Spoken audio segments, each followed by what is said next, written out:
Une femme mourant dans la neige. La cabane d'un inconnu dans la tempête. Une nuit qui changera à jamais deux vies brisées. Alors Quinn pensait que le blizzard l'emporterait, jusqu'à ce qu'un géant silencieux la tire du seuil de la mort pour l'amener dans un monde qu'elle ne comprenait pas. Mais la survie n'est pas synonyme de sécurité et de confiance. C'est quelque chose qu'aucun d'eux ne sait comment donner. Si vous voulez voir jusqu'où peut aller une histoire bâtie sur la glace et la peur, restez avec moi jusqu'à la fin. Appuyez sur le bouton «J'aime» et laissez un commentaire avec le nom de votre ville pour que je puisse voir jusqu'où cette histoire voyage. Le froid ne demandait pas la permission, il prenait, tout simplement. Alors Quinn ne sentait plus ses pieds depuis 1 heure, peut-être 2. Le temps était devenu sans importance, quelque part après 3 miles de marche, au moment où ses genoux avaient fléchi pour la première fois. Elle se rattrapa à une branche basse, l'écorce éraflant sa paume à travers le tissu déchiré de son gant, et força ses jambes à continuer d'avancer. Le blizzard avait avalé le sentier. Il avait avalé le ciel.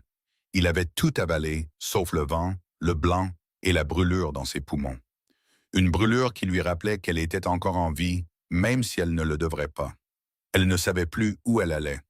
Le cocher de la diligence avait montré l'ouest avant de la laisser au dernier comptoir commercial, en marmonnant que Spring Hollow était à une autre journée de route si le temps se maintenait.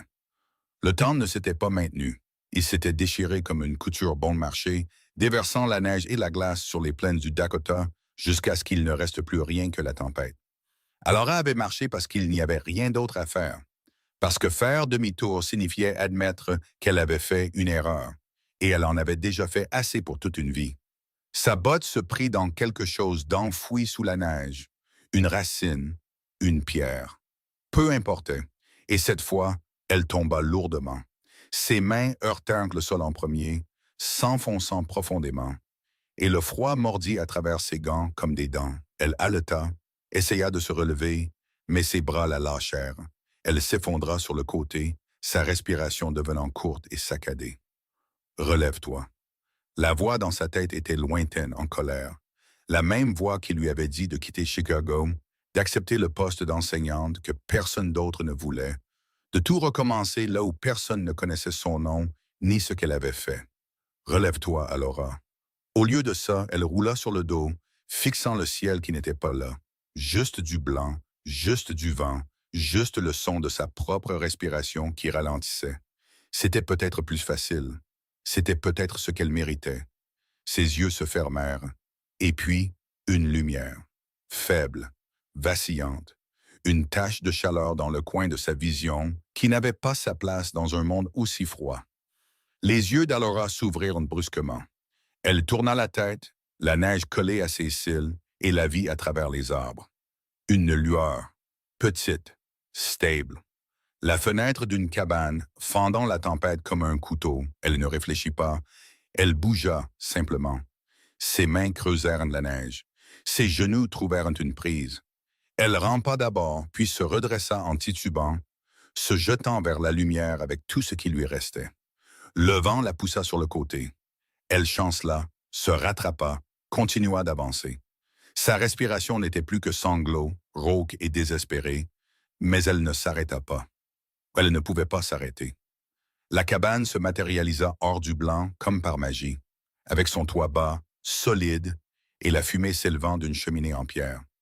Alora heurta la porte de l'épaule avant de réaliser qu'elle l'avait atteinte, son poing martelant le bois de coups maladroits et frénétiques. « S'il vous plaît » suffoqua-t-elle, bien que le vent emportât le mot. « S'il vous plaît » La porte s'ouvrit. Alora trébucha en avant, manquant de tomber, et se retrouva à lever les yeux vers un homme qui semblait avoir été taillé dans la même roche que les montagnes. Grand, plus grand que quiconque elle n'avait jamais vu, avec des épaules qui remplissaient l'embrasure de la porte, et un visage à moitié caché dans l'ombre. La lumière du feu jaillissait derrière lui, le peignant de nuances d'or et de noir. Mais ses yeux étaient clairs, sombres, vigilants. Il ne dit pas un mot. Il la regarda simplement, observant la neige incrustée sur son manteau, la façon dont ses jambes tremblaient, le sang sur ses gants là où l'écorce avait déchiré le tissu. « Je suis désolé » réussit à dire Alora, sa voix se brisant. « Je ne pouvais pas. » Il s'écarta. Ce n'était pas une invitation, c'était un ordre. Alora n'hésita pas. Elle passa devant lui en titubant pour entrer dans la cabane, la chaleur la frappant comme un poing, et ses genoux fléchirent à nouveau. Cette fois, elle n'essaya pas de se rattraper. Elle heurta durement le sol, haletante, et la porte claqua derrière elle, coupant le vent. Le silence, la chaleur, la sécurité.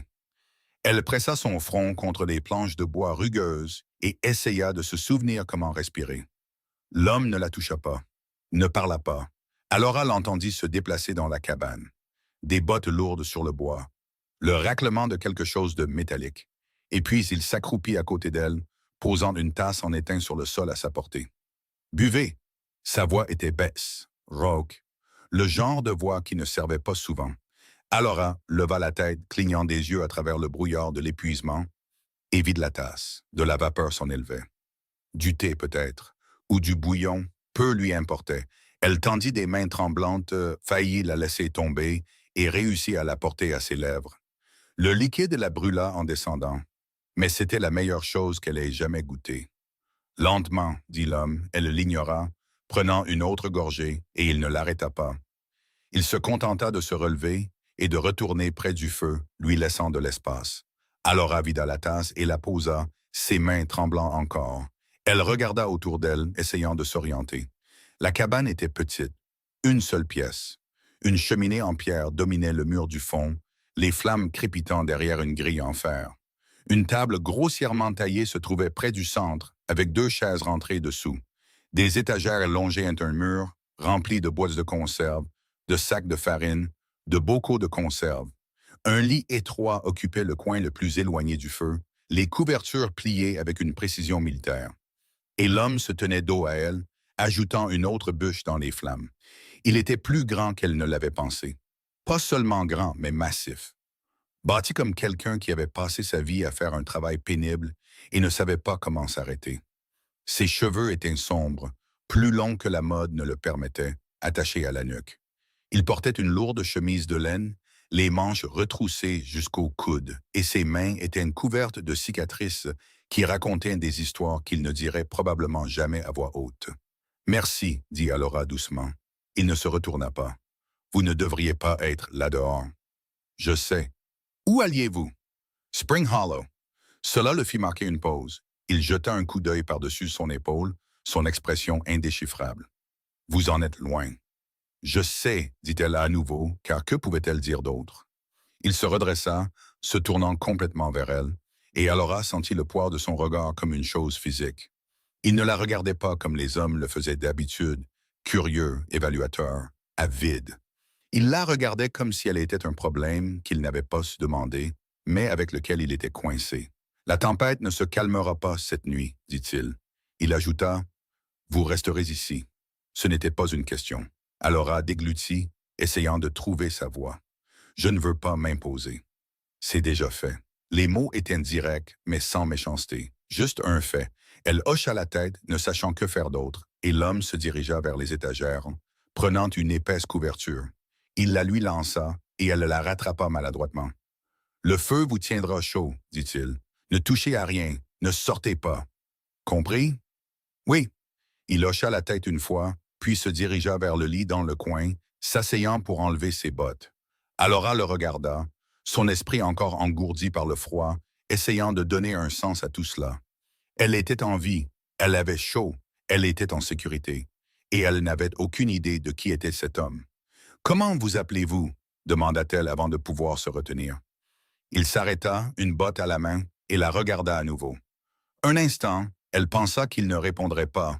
Puis, « Caleb, je suis Alora. »« Je sais. » Elle cligna des yeux. « Comment, votre sac, dit-il, hochant la tête vers le coin où se trouvait sa sacoche, la neige s'accrochant encore au cuir. Une lettre dépassait. J'ai vu le nom. La chaleur monta à ses joues. « Oh! » Caleb posa ses bottes et s'allongea sur le lit, les bras croisés sur sa poitrine, les yeux se fermant. « Dormez un peu, Alora Quinn. Le matin arrive tôt. » Et ce fut tout. Plus de questions, plus de mots. Alora enroula la couverture autour de ses épaules et se rapprocha du feu. Son corps tremblait encore à cause du froid. Elle regarda la poitrine de Caleb se soulever et s'abaisser régulière et lente, et se demanda quel genre d'homme tirait une étrangère d'un blizzard sans lui demander pourquoi elle était là. Elle ne dormit pas pendant longtemps, mais quand elle finit par s'endormir, les cauchemars ne vinrent pas. Alora se réveilla au son d'une hache mordant le bois. Elle se redressa trop vite, désorientée, et une douleur lui traversa le cou. Le feu avait baissé, les braises rougeoyant doucement, et une lumière pâle filtrait par l'unique fenêtre de la cabane. Le matin. Tôt, à en juger par l'aspect, le lit dans le coin était vide, les couvertures pliées, les bottes disparues. Le son se fit de nouveau entendre, régulier, rythmé. Alora se mit debout, grimaçant alors que ses muscles protestaient, et traversa la pièce jusqu'à la fenêtre. Du givre s'accrochait à la vitre, mais elle pouvait voir assez bien à travers. Caleb se tenait dehors dans la neige, torse nu malgré le froid, maniant une hache avec une efficacité brutale. Chaque coup fendait la bûche proprement, et il jetait les morceaux sur un tas grandissant sans rompre le rythme. Son souffle formait un nuage dans l'air, sa peau était luisante de sueur malgré la température, et Alora se surprit à le regarder plus longtemps qu'elle n'aurait dû. Il semblait sorti d'un autre temps, d'un autre monde. Elle se détourna, les joues chaudes, et s'occupa de plier la couverture qu'il lui avait donnée. Son manteau était accroché à une patère près de la porte, sec maintenant, et ses bottes étaient posées à côté du feu. Quelqu'un les avait déplacées pendant qu'elle dormait. La porte s'ouvrit. Alora sursauta, se retournant, et Caleb entra, apportant le froid avec lui. Il avait remis sa chemise, bien qu'elle collât à sa peau humide, et il portait une brassée de bois de chauffage qu'il jeta près de l'âtre sans cérémonie. « Vous êtes réveillé, dit-il. »« Oui. » Il se redressa, s'essuyant les mains sur son pantalon, et la regarda. « La tempête continue. Elle ne s'arrêtera pas aujourd'hui. » Le cœur d'Alora se serra. « Combien de temps? »« Je ne sais pas. Ça pourrait durer 1 jour ou 3. »« 3 jours?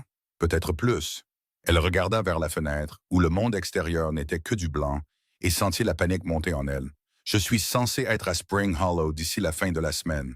Ils m'attendent. Ils attendront. »« Vous ne comprenez pas, » dit Alora, sa voix s'élevant. « Je suis la nouvelle enseignante. Ils m'ont engagée depuis Chicago. Si je n'arrive pas, vous serez morte, » la coupa Caleb, d'un ton neutre. « C'est ce que vous voulez. » Alora ouvrit la bouche, la referma, secoua la tête. « Alors asseyez-vous et mangez quelque chose. » Il se dirigea vers les étagères et prit une miche de pain, du fromage dur et un pot de quelque chose de sombre. Il les posa sur la table, puis prit 2 assiettes et un couteau. Alora le regarda faire, ses mouvements précis et économiques, et réalisa qu'elle n'avait pas mangé depuis la veille au matin. Son estomac gargouilla. Caleb la regarda, un sourcil levé, et elle rougit. « Asseyez-vous, » dit-il à nouveau. Elle obéit. Il coupa d'épaisses tranches de pain et de fromage, glissa une assiette vers elle et ouvrit le pot, des conserves ayant jugé par l'odeur. Alora en étala sur son pain et prit une bouchée, et c'était bon, simple, mais bon. Ils mangèrent en silence. Caleb ne la regardait pas, ne parlait pas, et Alora se surprit à l'étudier de l'autre côté de la table. Il avait des cicatrices, de fines lignes blanches le long de ses phalanges, une marque en zigzag sur son avant-bras gauche, une autre juste en dessous de sa mâchoire. « Que s'est-il passé? » demanda-t-elle avant de pouvoir se retenir. Les yeux de Caleb se levèrent brusquement. « Quoi? Vos cicatrices. » Sa mâchoire se crispa. Rien qui n'ait d'importance. Elles ont l'air d'avoir fait mal. C'est le cas. Il n'en dit pas plus, se contentant de retourner à son repas, et Alora sentit la conversation se refermer comme une porte qui claque. Elle essaya une approche différente. « Depuis combien de temps vivez-vous ici? »« Assez longtemps. Recevez-vous souvent des visiteurs? »« Non. »« Que faites-vous? »« Je survis. » Alora posa son pain, la frustration montant en elle. « Vous ne parlez pas beaucoup, n'est-ce pas? » Caleb la regarda alors, la regarda vraiment, et quelque chose dans son expression changea. Pas plus doux, exactement, juste moins sur la défensive. « Non, dit-il, je ne parle pas beaucoup. »« Pourquoi? » »« Parce que les mots ne changent rien. » Alora ne sut que répondre à cela, alors elle ne dit rien, reprit simplement son pain et termina son repas en silence. Quand ils eurent fini, Caleb débarrassa les assiettes et les mit dans une bassine près du feu. Il versa de l'eau d'une bouilloire dans la bassine et les laissa tremper. Puis il se dirigea vers les étagères et prit un livre en cuir usé en feuilletant les pages. « Vous lisez ?»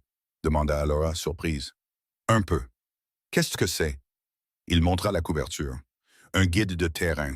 Plantes, animaux, modèles météorologiques. « Pratique, dit-elle. »« Utile, corrigea-t-il. » Elle le regarda s'installer dans l'une des chaises, le livre ouvert sur ses genoux, et sentit quelque chose d'étrange s'installer dans sa poitrine. Pas de la peur, pas tout à fait du réconfort non plus. Quelque chose entre les deux. Dehors, le vent hurlait. Dedans, le feu crépitait.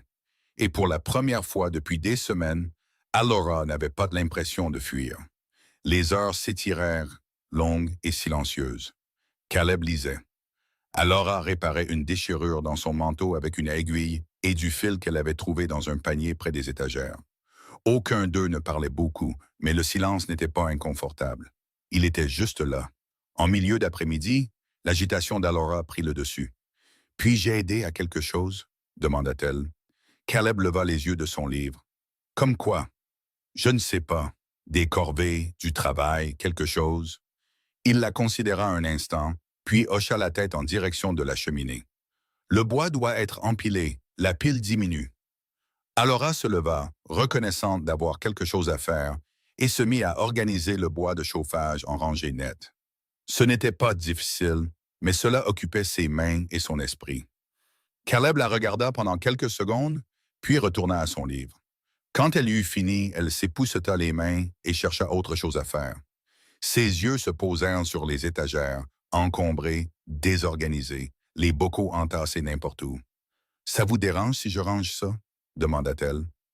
Caleb jeta un coup d'œil. « Pourquoi? » »« Parce que c'est le désordre. » Il haussa les épaules. « Faites ce que vous voulez. » Alora descendit les bocaux un par un, essuyant la poussière des couvercles, vérifiant les étiquettes, les réarrangeant par type, les conserves ici, les cornichons là, les haricots secs dans le coin. C'était un travail mécanique, mais il lui semblait bon, utile. « Vous êtes toujours aussi méticuleuse ?» demanda Caleb derrière elle. Elle se tourna, surprise. Il était adossé à sa chaise, les bras croisés, la regardant avec quelque chose qui aurait pu être de l'amusement. « J'aime que les choses soient organisées, » dit-elle sur la défensive. « J'ai remarqué. Est-ce un problème? » Je n'ai pas dit ça. Alora se retourna vers les étagères, les joues chaudes, et termina son travail en silence. Quand elle eut fini, elle recula pour admirer le résultat.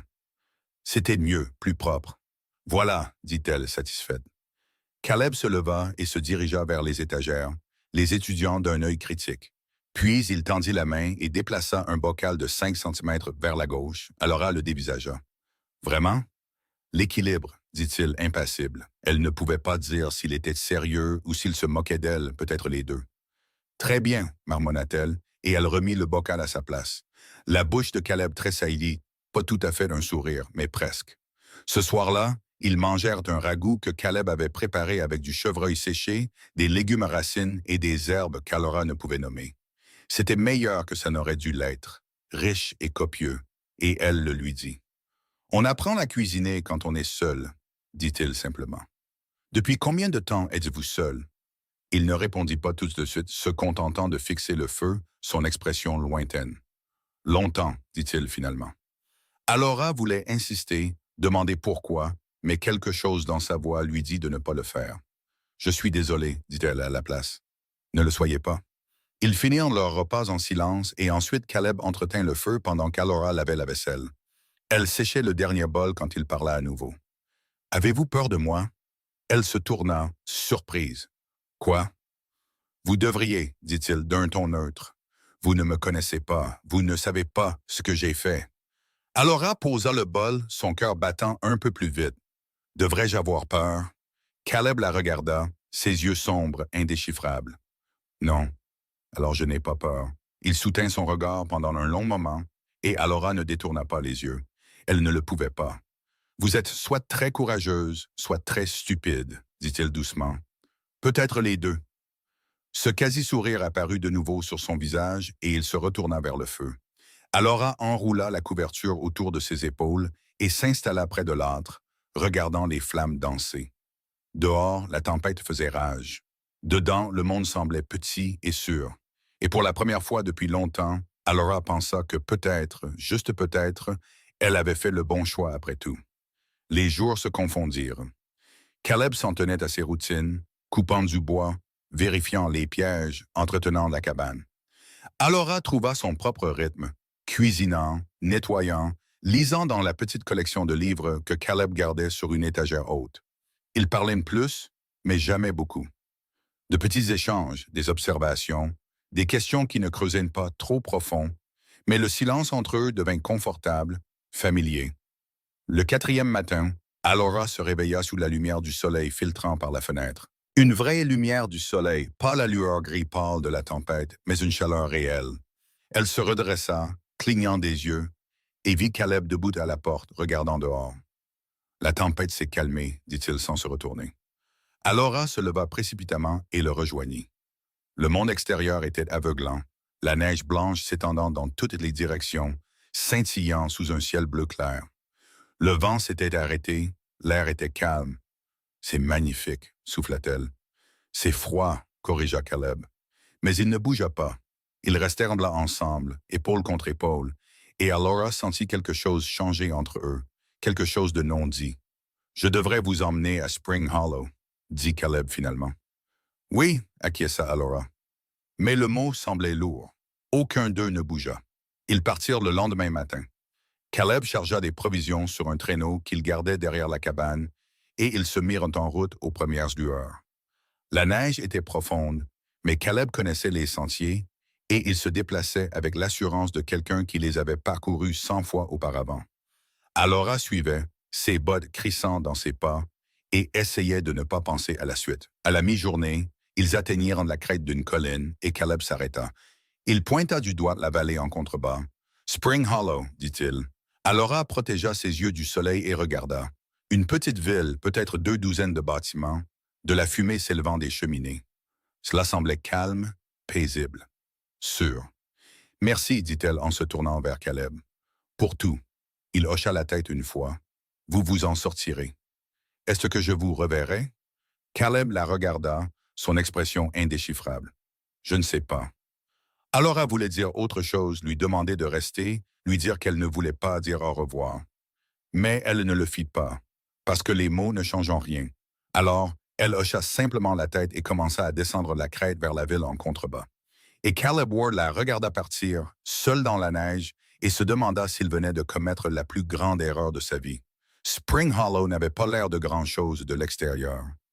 Un éparpillement de bâtiments en bois blottis les uns contre les autres contre le froid, une rue principale creusée de traces de chariots, un clocher d'église s'élevant au-dessus du reste, comme un doigt pointé vers le ciel.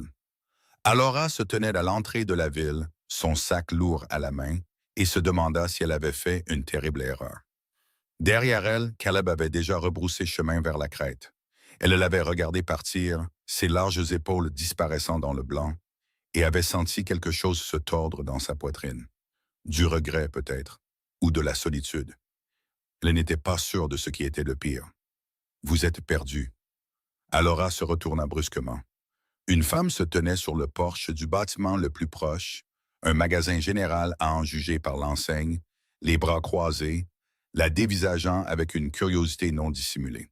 Elle était plus âgée, peut-être 50 ans, avec des cheveux grisonnants tirés en un chignon serré et un visage qui avait vu trop d'hiver. « Non, dit Alora rapidement.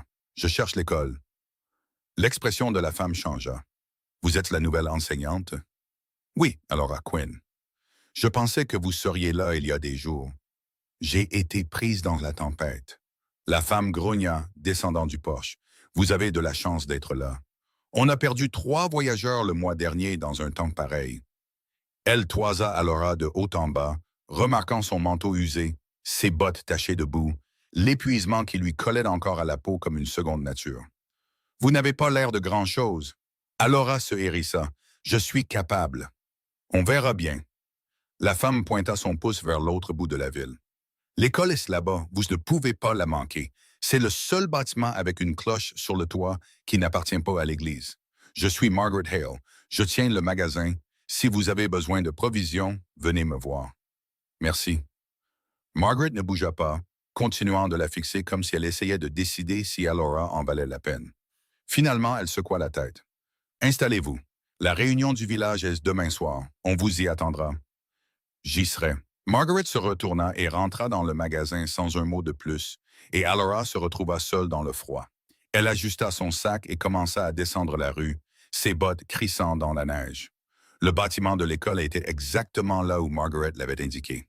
Petit, usé par le temps, la peinture s'écaillant par endroits, les fenêtres givrées. Alora poussa la porte et entra, et l'odeur la frappa immédiatement. Poussière, vieux bois, papier humide. La pièce était glaciale. Un poêle ventru se trouvait dans le coin, éteint. Des rangées de pupitres remplissaient l'espace, la plupart marqués d'initiales et de taches d'encre. Un tableau noir était accroché au mur du fond, fissuré en son milieu. Cela ne ressemblait en rien aux écoles de Chicago, en rien à ce qu'elle avait imaginé. Mais c'était à elle. Alora posa son sac et se dirigea vers le poêle, s'agenouillant à côté. Le foyer était vide. Elle regarda autour d'elle, trouva un panier de petits bois près de la porte et se mit au travail. Ses mains étaient maladroites à cause du froid, mais elle réussit à allumer un feu et en quelques minutes, la chaleur commença à s'infiltrer dans la pièce. Elle s'assit sur ses talons, regardant les flammes et se permit de respirer. C'était ça, son nouveau départ. Sa chance de prouver qu'elle était plus que le désastre qu'elle avait laissé derrière elle. Elle devait juste y arriver. Les jours qui suivirent furent plus difficiles qu'Alora ne l'avait prévu. L'école avait besoin d'un grand nettoyage. Des années de négligence avaient laissé de la crasse sur chaque surface, des toiles d'araignée dans chaque coin. Elle frotta les planchers, lava les fenêtres, organisa des livres qui tombaient en morceaux. Le travail était épuisant, mais il la tenait occupée, l'empêchait de trop penser à Chicago, à ce qu'elle avait perdu, à Caleb. Elle se dit que c'était ridicule. Elle avait passé moins d'une semaine avec lui. C'était un étranger qui l'avait tiré d'une tempête et l'avait renvoyé sur son chemin. Rien de plus. Mais la nuit, quand le vent faisait vibrer les fenêtres de l'école et que le feu baissait, elle pensait à la façon dont il l'avait regardé ce dernier matin, à la façon dont il avait dit « Vous vous en sortirez », comme s'il n'en était pas entièrement convaincu. Elle se demandait s'il avait pensé à elle. La réunion du village eut lieu à l'église, le seul bâtiment assez grand pour accueillir tout le monde. Alora arriva en avance, l'estomac noué par le trac, et trouva une place près du fond.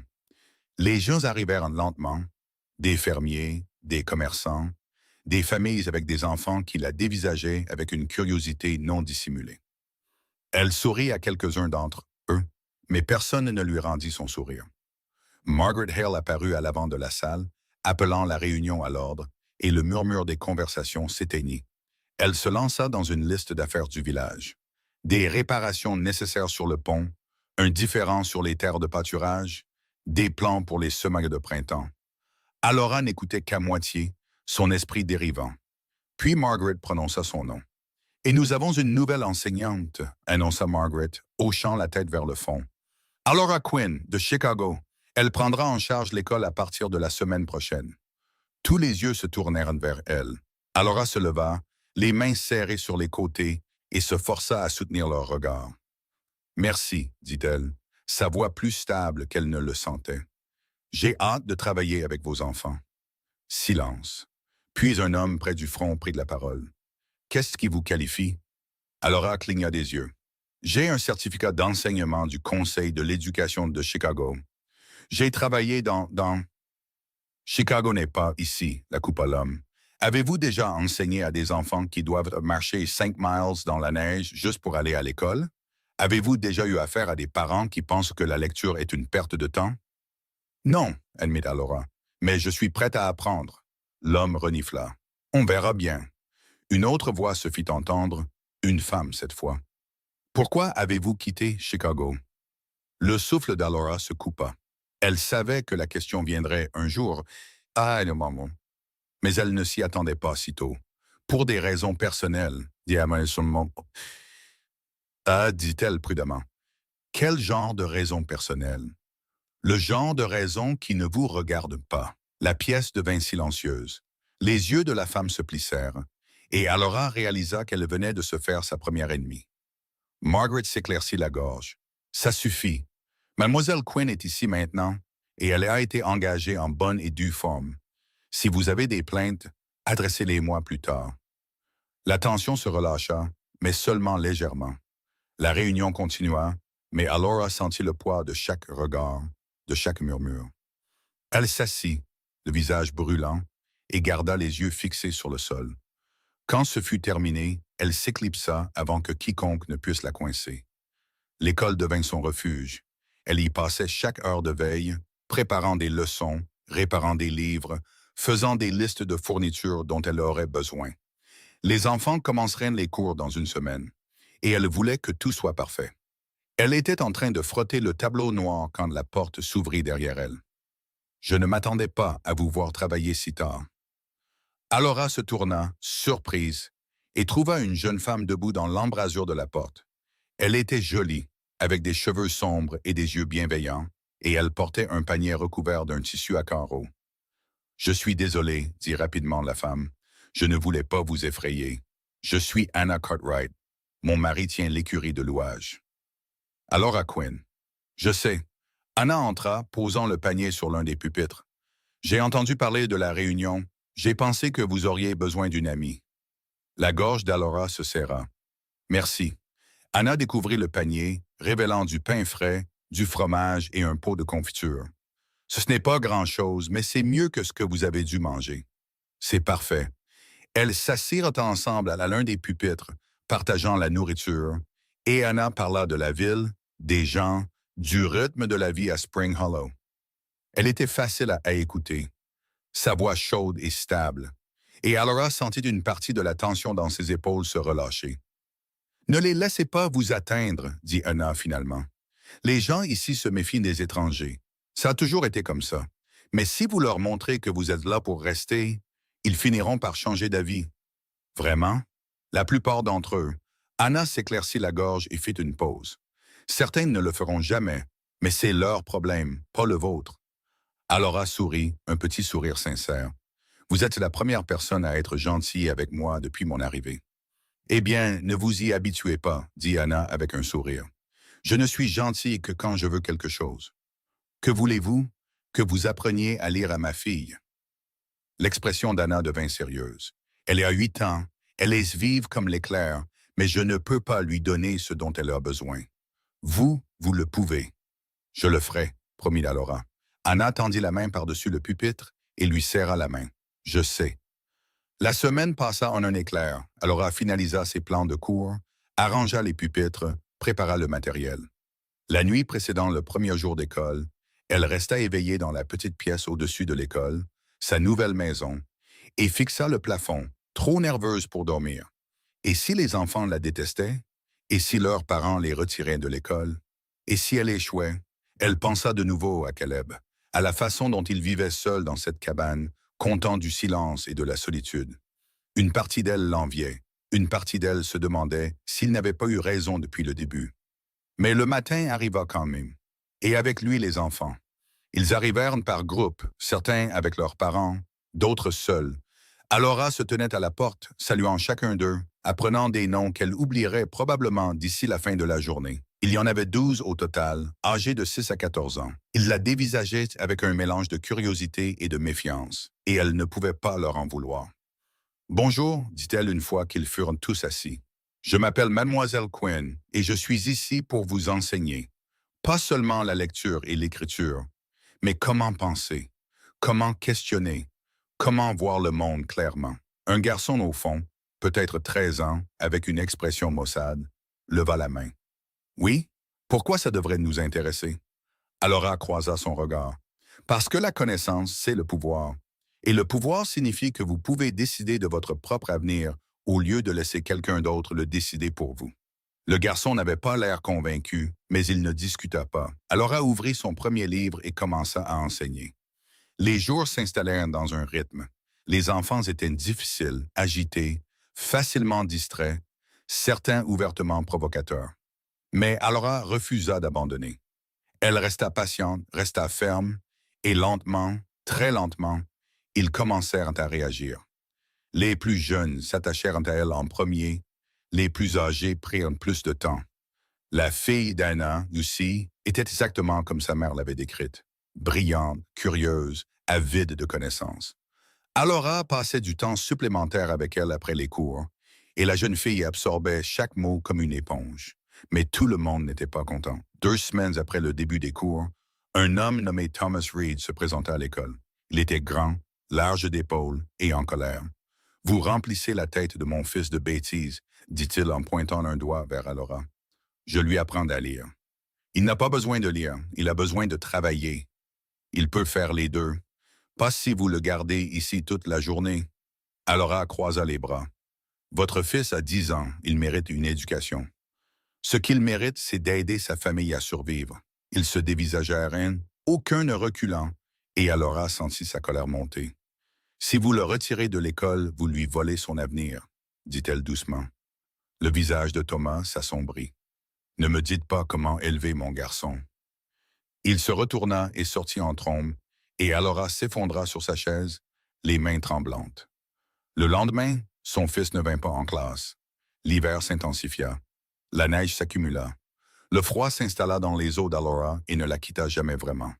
Elle continua d'enseigner, de se battre, de faire ses preuves, un jour obstiné à la fois. Et puis, 3 semaines après son arrivée à Spring Hollow, Caleb Ward entra dans la ville.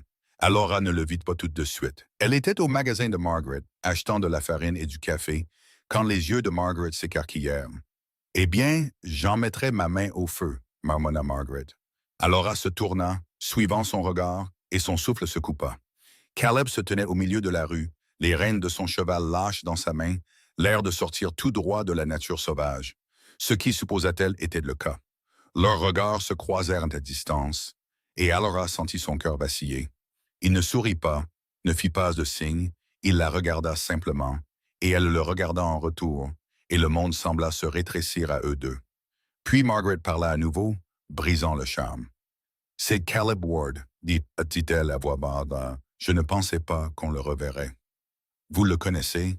demanda Alora sans quitter Caleb des yeux. « Tout le monde le connaît, » dit Margaret, ou le connaissait en tout cas. Il vivait ici il y a des années. Il est parti après la guerre. J'ai entendu dire qu'il s'était terré quelque part dans les montagnes. Elle fit une pause. Je ne pensais pas qu'il reviendrait. L'esprit d'Alora s'emballa. Caleb avait vécu ici. Il était parti.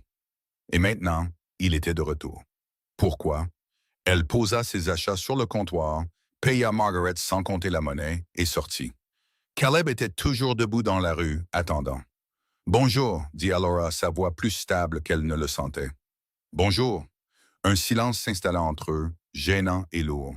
« Que faites-vous ici? » demanda-t-elle finalement.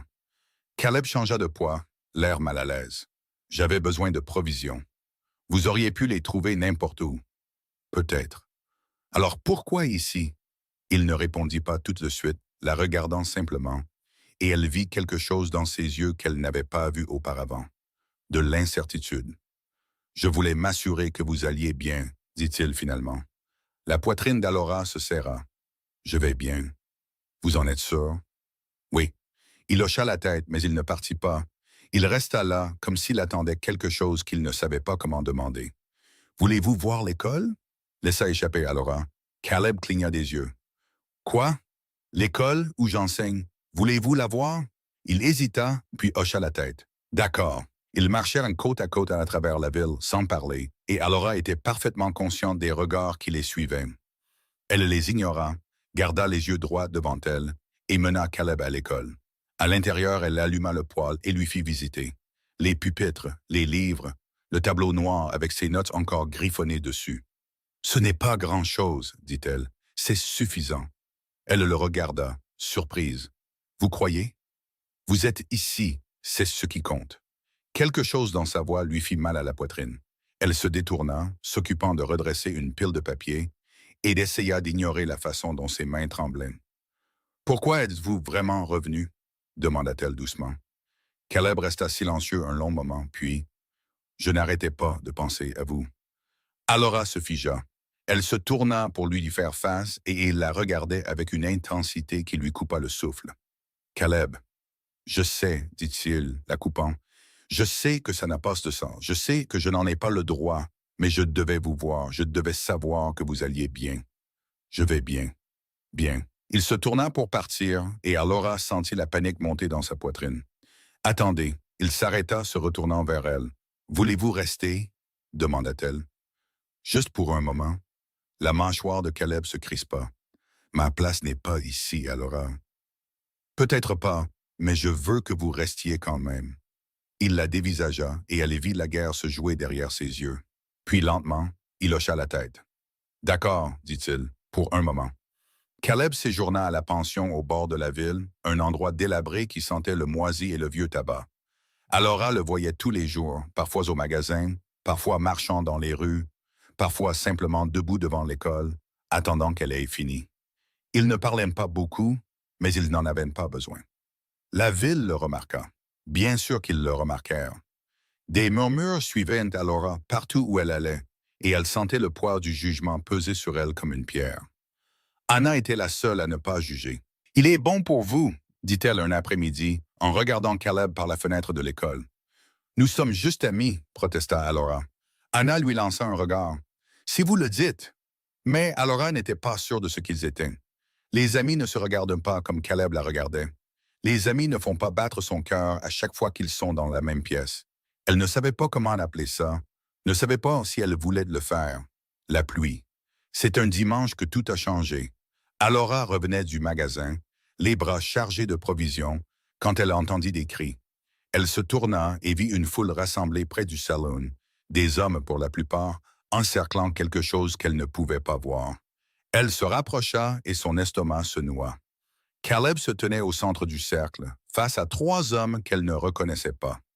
Ses poings étaient serrés, sa mâchoire tendue, et il y avait du sang sur ses phalanges.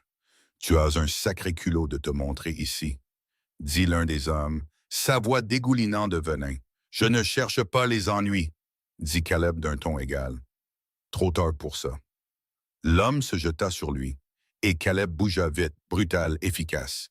Il attrapa le bras de l'homme, le tordit et l'envoya s'étaler dans la poussière. Le deuxième homme l'attaqua par le côté, mais Caleb était prêt. Il bloqua le coup, enfonça son poing dans les côtes de l'homme, et celui-ci tomba en haletant. Le troisième homme hésita, puis recula, les mains levées. « On a fini ici, » dit Caleb, sa voix basse et dangereuse. Mais ils n'avaient pas fini, loin de là. Car au bord de la foule, observant avec des yeux froids et calculateurs, se tenait un homme qu'Alora ne reconnaissait pas. Grand, bien habillé, une cicatrice courant le long de son visage. Il sourit, lentement et cruellement, et Alora sentit un frisson glacial lui parcourir l'échine. « Bonjour, Caleb, » dit l'homme, ça fait Ça fait longtemps. Caleb devint très immobile. Quand il parla, sa voix était plate, vide. « Victor. » L'homme, Victor, s'avança, ignorant de la foule. « Je ne pensais pas te trouver dans un trou perdu comme celui-ci, mais te voilà, toujours en train de fuir. »« Je ne fuis pas. »« Non. » Le sourire de Victor s'élargit. « Alors comment appelles-tu ça? » Caleb ne répondit pas. Il resta là, tendu comme un ressort, et Alora réalisa avec une terreur grandissante qu'elle assistait à quelque chose qu'elle ne comprenait pas, quelque chose de dangereux. Les yeux de Victor se posèrent sur elle, et son sourire devint acéré. « Qui est-ce? Une nouvelle amie? »« Laisse-la en dehors de ça, » dit Caleb, la voix dure. « Je ne peux pas. Pas quand elle est juste là. » Victor fit un pas de plus vers Alora, et elle se força à ne pas tressaillir. « Comment t'appelles-tu, ma jolie? »« Alora. »« Joli nom. Tu sais à quel genre d'homme tu tiens compagnie, Alora? »« J'en sais assez. » Victor rit. « J'en doute. » Caleb bougea, se plaçant entre eux. « Va-t'en, Victor. Pas avant qu'on ait réglé nos comptes. » « Il n'y a rien à régler. Ce n'est pas comme ça que je vois les choses. » L'expression de Victor devint froide. « Tu me dois quelque chose, Caleb, et je suis ici pour encaisser. » La foule était silencieuse maintenant, tout le monde regardant, attendant.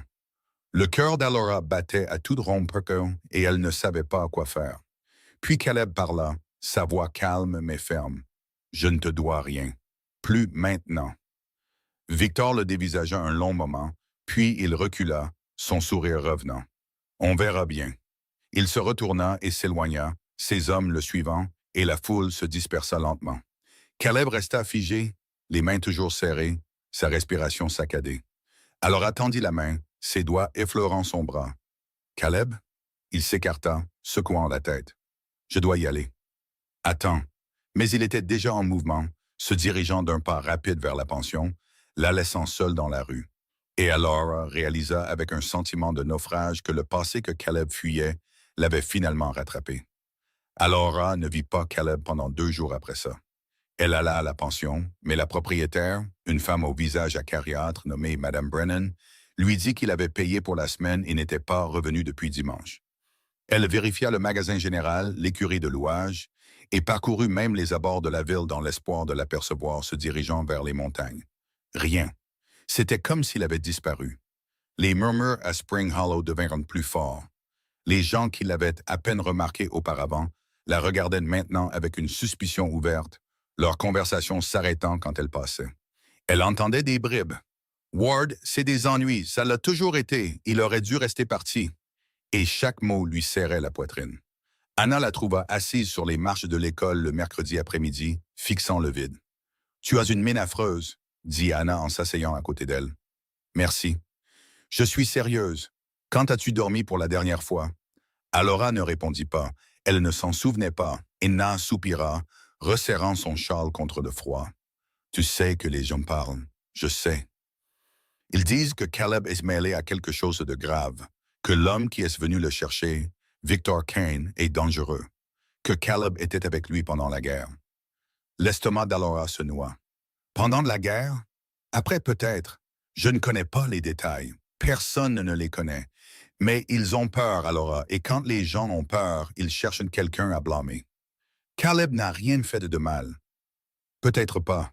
Mais ce qui compte, ce n'est pas la vérité, c'est ce que les gens croient. » Anna tendit la main et lui serra la sienne. « Sois prudente.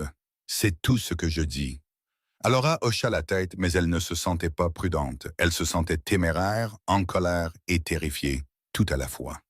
Cette nuit-là, elle resta éveillée dans le noir, écoutant le vent faire vibrer les fenêtres, et prit une décision. Si Caleb ne venait pas à elle, elle irait à lui. Elle partit avant l'aube, s'enveloppant dans toutes les couches qu'elle possédait, et suivit le sentier dont elle se souvenait d'il y a quelques semaines. La neige était plus profonde maintenant, le froid plus vif, mais elle avança, son souffle formant un nuage dans l'air. Il lui fallut la majeure partie de la matinée pour atteindre la crête, et quand elle vit enfin la cabane au loin, un soulagement l'inonda. De la fumée s'élevait de la cheminée. Il était là. Elle parcourut les 100 derniers mètres en titubant, ses jambes tremblant d'épuisement, et frappa à la porte. Elle s'ouvrit presque immédiatement. Caleb se tenait dans l'embrasure, son expression passant de la surprise à la colère en un battement de cœur. « Qu'est-ce que tu fais ici? »« Je te cherche, » dit Alora en le bousculant pour entrer dans la cabane. La chaleur la frappa comme un mur, et elle s'affaissa contre la chaise la plus proche, tout son corps tremblant. Caleb claqua la porte. « Tu aurais pu mourir là-dehors. » « Ce n'est pas le cas. Ce n'est pas la question. » « Alors quelle est la question? » Alora se tourna pour lui faire face, sa voix s'élevant. « Tu disparais pendant des jours sans un mot, et je suis censé rester assise à me demander si tu es en vie? »« Oui. Ce n'est pas suffisant. » La mâchoire de Caleb se crispa. « Tu n'aurais pas dû venir. »« Pourquoi? Parce que Victor Kane pourrait le découvrir? Parce que les gens pourraient en parler? » Elle fit un pas vers lui. « Je me fiche de tout ça. Je me soucie de toi. » Les mots restèrent suspendus dans l'air entre eux, bruts et honnêtes, et Caleb la regarda comme si elle venait de le frapper à la poitrine. « Tu ne sais pas ce que tu dis, » dit-il doucement. « Si, je le sais. »« Non, tu ne le sais pas. » Il se détourna, passant une main dans ses cheveux. « Tu ne sais pas ce que j'ai fait, Alora, ce dont je suis capable. »« Alors dis-le-moi. »« Non. »« Pourquoi pas? »« Parce que tu partiras, et je ne... » Il s'interrompit, secouant la tête. « Tu devrais retourner en ville. »« Je ne vais nulle part tant que tu ne m'auras pas parlé. » Ils se dévisagèrent, aucun ne voulant céder, et Alora vit le moment où il craqua. Ses épaules s'affaissèrent, et il s'effondra sur la chaise près du feu, enfouissant son visage dans ses mains. « J'étais une personne différente pendant la guerre, » dit-il finalement, sa voix étouffée. En colère, perdu, cherchant quelque chose dans quoi croire. Victor Kane m'a trouvé quand je n'avais plus rien à perdre. Il m'a dit que nous nous battions pour une cause, pour la justice, pour la survie. Qu'avez-vous fait? demanda Alora doucement. Nous avons pillé des lignes de ravitaillement, brûlé des colonies, pris ce dont nous avions besoin et laissé le reste pourrir. Il leva la tête, ses yeux vides. Je me disais que c'était la guerre, que nous étions des soldats, mais nous ne l'étions pas. Nous étions des voleurs, des tueurs. La poitrine d'Alora lui faisait mal, mais elle ne détourna pas le regard. Victor tenait un registre, continua Caleb. Chaque homme lui devait quelque chose, de l'argent, de la loyauté, du sang. J'ai essayé de m'en aller après la fin de la guerre, mais il ne m'a pas laissé faire. Il a dit que je lui devais de m'avoir gardé en vie, de m'avoir donné un but. Que lui devais-tu? Tout ce que j'avais, tout ce que j'aurais jamais. Le rire de Caleb était amer. Alors j'ai fui, je suis venu ici, j'ai construit cet endroit, je pensais pouvoir disparaître. Mais il t'a trouvé. Il trouve toujours. Alora se dirigea vers lui et s'agenouilla, le forçant à croiser son regard. Que veut-il? De l'argent, ou ma vie, le premier qui vient. Combien d'argent? Plus que je n'en aurai jamais. Elle tendit la main, prenant les siennes. Elles étaient rugueuses, couvertes de cicatrices, tremblant légèrement. Alors nous trouverons autre chose. Caleb se dégagea. Il n'y a pas de « nous », Alora. Ce n'est pas ton combat. Si maintenant. Pourquoi? Parce que tu as pitié de moi? Parce que je... Elle s'arrêta, les mots coincés dans sa gorge. Parce que je tiens à toi et je ne vais pas te laisser affronter ça seul. Il la dévisagea et quelque chose dans son expression se fissura. Tu es une idiote. Probablement. Victor te fera du mal pour m'atteindre. Alors nous ferons en sorte qu'il n'en ait pas l'occasion. Caleb secoua la tête, mais il ne discuta pas. Il la regarda simplement comme s'il essayait de mémoriser son visage. « Tu devrais rester ici cette nuit, dit-il finalement. Il est trop tard pour rentrer. » D'accord, ils mangèrent en silence, de la viande séchée, du pain, le reste des conserves. Ensuite, Caleb entretint le feu pendant qu'Alora s'installait près de l'âtre, enveloppée dans la même couverture qu'il lui avait donnée des semaines auparavant. Elle sentait la fumée et le pin, et elle la serra plus fort autour de ses épaules. « Caleb? Oui. Merci de me l'avoir dit. » Il ne répondit pas tout de suite, restant près de la fenêtre, regardant dans le noir. « Ne me remercie pas encore, » dit-il doucement. Alora ferma les yeux et essaya de dormir, mais le repos ne vint pas facilement. Chaque craquement de la cabane, chaque rafale de vent faisait battre son cœur. Elle n'arrêtait pas de penser à Victor Kane, à la façon dont il l'avait regardé, aux hommes qui étaient venus chercher Caleb. Quand elle finit par s'endormir, ses rêves étaient remplis de feu, de sang et de voix auxquelles elle ne pouvait échapper. Elle se réveilla au son de sabots. Alora se redressa, désorientée, et vit Caleb déjà à la fenêtre, son corps tendu. « Combien? » murmura-t-elle. « 4, peut-être 5. »« C'est Victor. » Son sang se glaça. « Qu'est-ce qu'on fait? » Caleb se tourna, son visage sombre. « Tu te caches, je m'en occupe. »« Non, Laura, je ne me cache pas. Ce n'est pas une discussion. » Avant qu'elle ne puisse argumenter, la porte s'ouvrit en grand. Victor Kane entra, flanqué de 2 hommes qu'Alora reconnut de la bagarre en ville. Il regarda autour de la cabane, son regard se posant sur elle, et sourit. « Tiens, je ne m'attendais pas à trouver de la compagnie. » Caleb se plaça entre eux, sa main reposant sur le couteau à sa ceinture. « Sors. Calme-toi, vieil ami, je ne suis pas là pour causer des ennuis. » Le sourire de Victor s'élargit. « Je suis juste venu chercher ce qui m'est dû. Je ne te dois rien. » C'est là que tu te trompes. Victor sortit un morceau de papier plié de son manteau et le jeta sur la table. Le registre dit le contraire. Caleb ne le regarda pas. « J'ai laissé cette vie derrière moi. Ça n'a pas d'importance. Une dette est une dette. » Les yeux de Victor se tournèrent vers Alora. « Sauf si, bien sûr, tu as autre chose à offrir. »« Laisse-la en dehors de ça, » dit Caleb, sa voix mortellement calme. « Je ne peux pas. Pas quand elle est juste là. » Victor s'approcha et Alora se força à ne pas tressaillir. « Comment t'appelles-tu déjà, ma jolie? »« Alora Quinn. »« Quinn, c'est un bon nom. Fort. » Il la contourna lentement comme un prédateur évaluant sa proie. « Tu sais quel genre d'homme est Caleb Ward, mademoiselle Quinn? »« J'en sais assez. »« Vraiment? T'a-t-il parlé de la famille à qui l'a chassé de sa maison en flammes dans le Missouri? Ou du prêtre qui l'a abattu dans le dos? » L'estomac d'Alora se retourna, mais elle garda une voix stable. « Je sais qu'il n'est plus cet homme. Victor rit. Les gens ne changent pas, ma jolie. Ils se cachent juste mieux. Vous avez tort. Vraiment? Il se tourna vers Caleb. Prouve-le. Paie ce que tu dois et je m'en irai. Je ne l'ai pas, dit Caleb entre ses dents serrées. Alors je prendrai autre chose. La main de Victor jaillit, attrapant le bras d'Alora, et elle haleta. Caleb bougea plus vite qu'elle ne l'avait jamais vu bouger. Il percuta Victor, le repoussant, et les deux hommes s'écrasèrent sur la table. Le bois se brisa. Le registre vola. Les hommes de Victor se jetèrent en avant, mais Caleb était prêt. Il esquiva un coup de poing, enfonça son coude dans le ventre d'un autre homme et l'envoya s'étaler. Alora recula, le cœur battant, et regarda le combat se dérouler avec une fascination horrifiée. Caleb était brutal, efficace, chaque mouvement affiné par des années de violence. Mais Victor était tout aussi dangereux. Il attrapa Caleb avec un crochet vicieux aux côtes, et Caleb chancela. « Arrêtez !» cria Alora. Personne n'écouta. Victor attrapa un couteau sur le sol et se jeta en avant. Caleb se tordit, évitant de justesse la lame, et attrapa le poignet de Victor. Ils luttèrent, et enlacés, aucun ne cédant d'un pouce. « Tu ne peux pas fuir éternellement, » siffla Victor. « Regarde-moi faire, » grogna Caleb, et il tordit fort. Il y eut un craquement sinistre, et Victor hurla, lâchant le couteau. Caleb le repoussa, respirant fort, et pointa la porte du doigt. « Dehors, vous tous !» Victor serra son poignet, son visage tordu de douleur et de rage. « Ce n'est pas fini. » « Si ça l'est. » Victor le dévisagea un long moment, puis cracha sur le sol. « Tu le regretteras, Ward, O'Neill. Je m'en assurerai. » Il se tourna et sortit en boitant, ses hommes le suivant, et la cabane tomba dans le silence.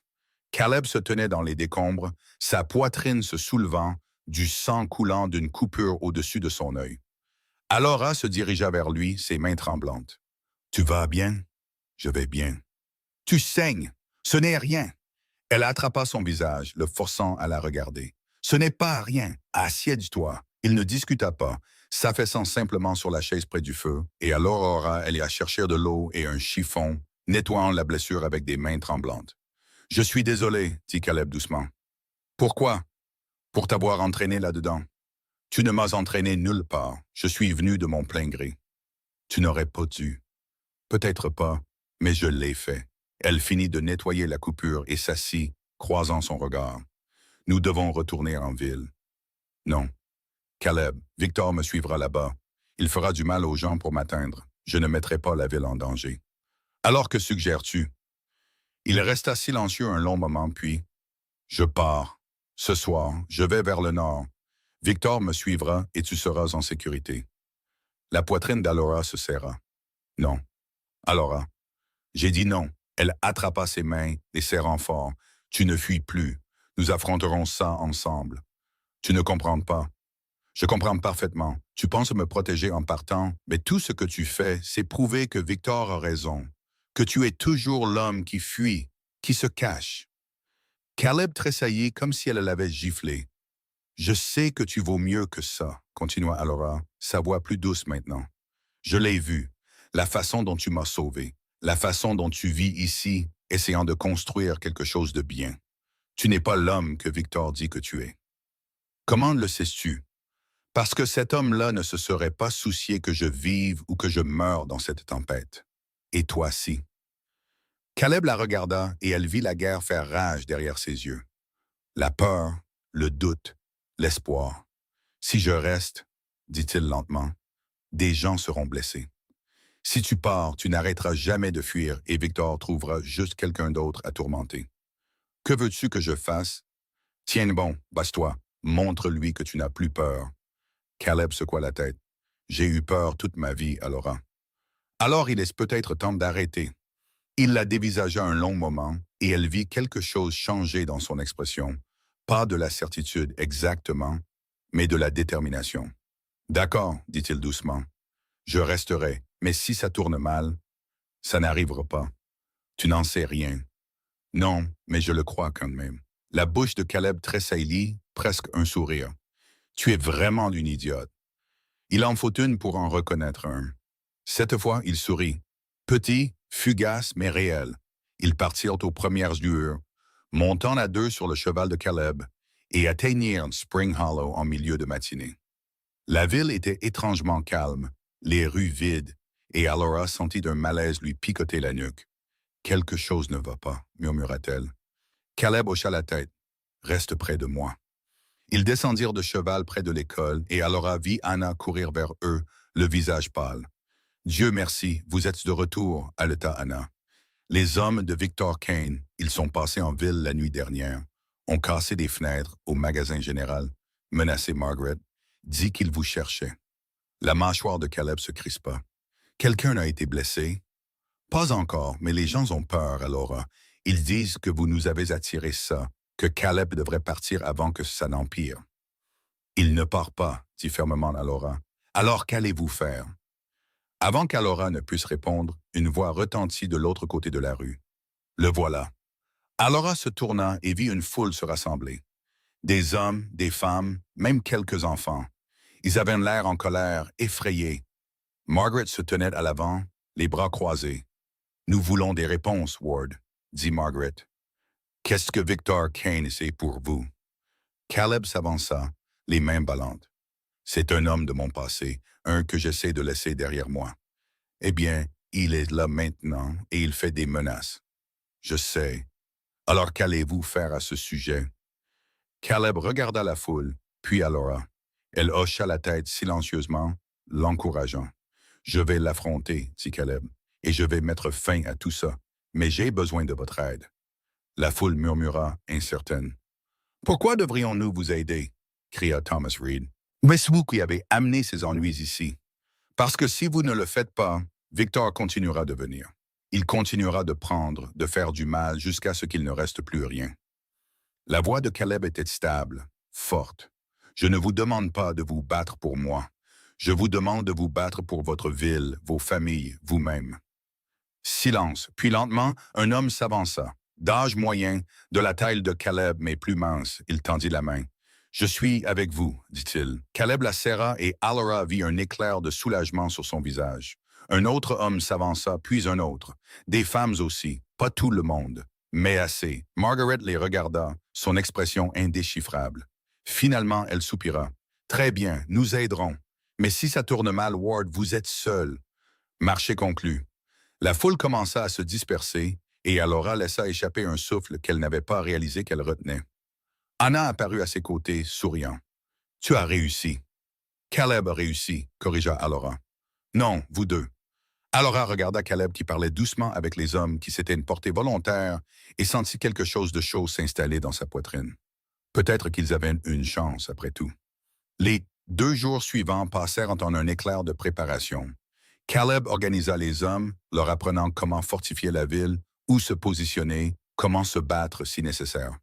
Alora aidait où elle le pouvait, rassemblant des provisions, s'occupant des enfants trop jeunes pour comprendre ce qui se passait. La nuit, elle et Caleb s'asseyaient ensemble dans l'école, planifiant, élaborant des stratégies, essayant de garder une longueur d'avance sur Victor.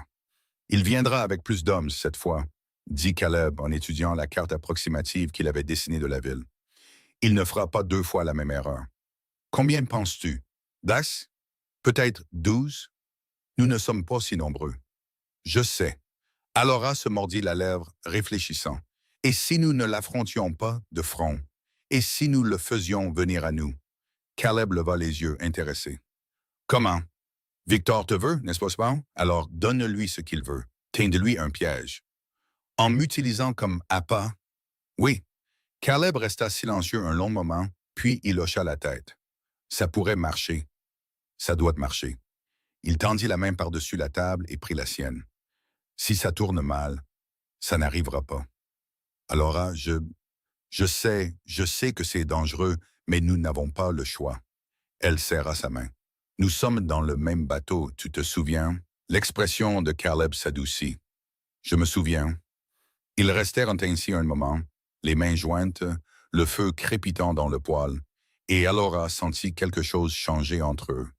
Quelque chose de plus profond que la peur ou la survie, quelque chose qui ressemblait beaucoup à de l'amour.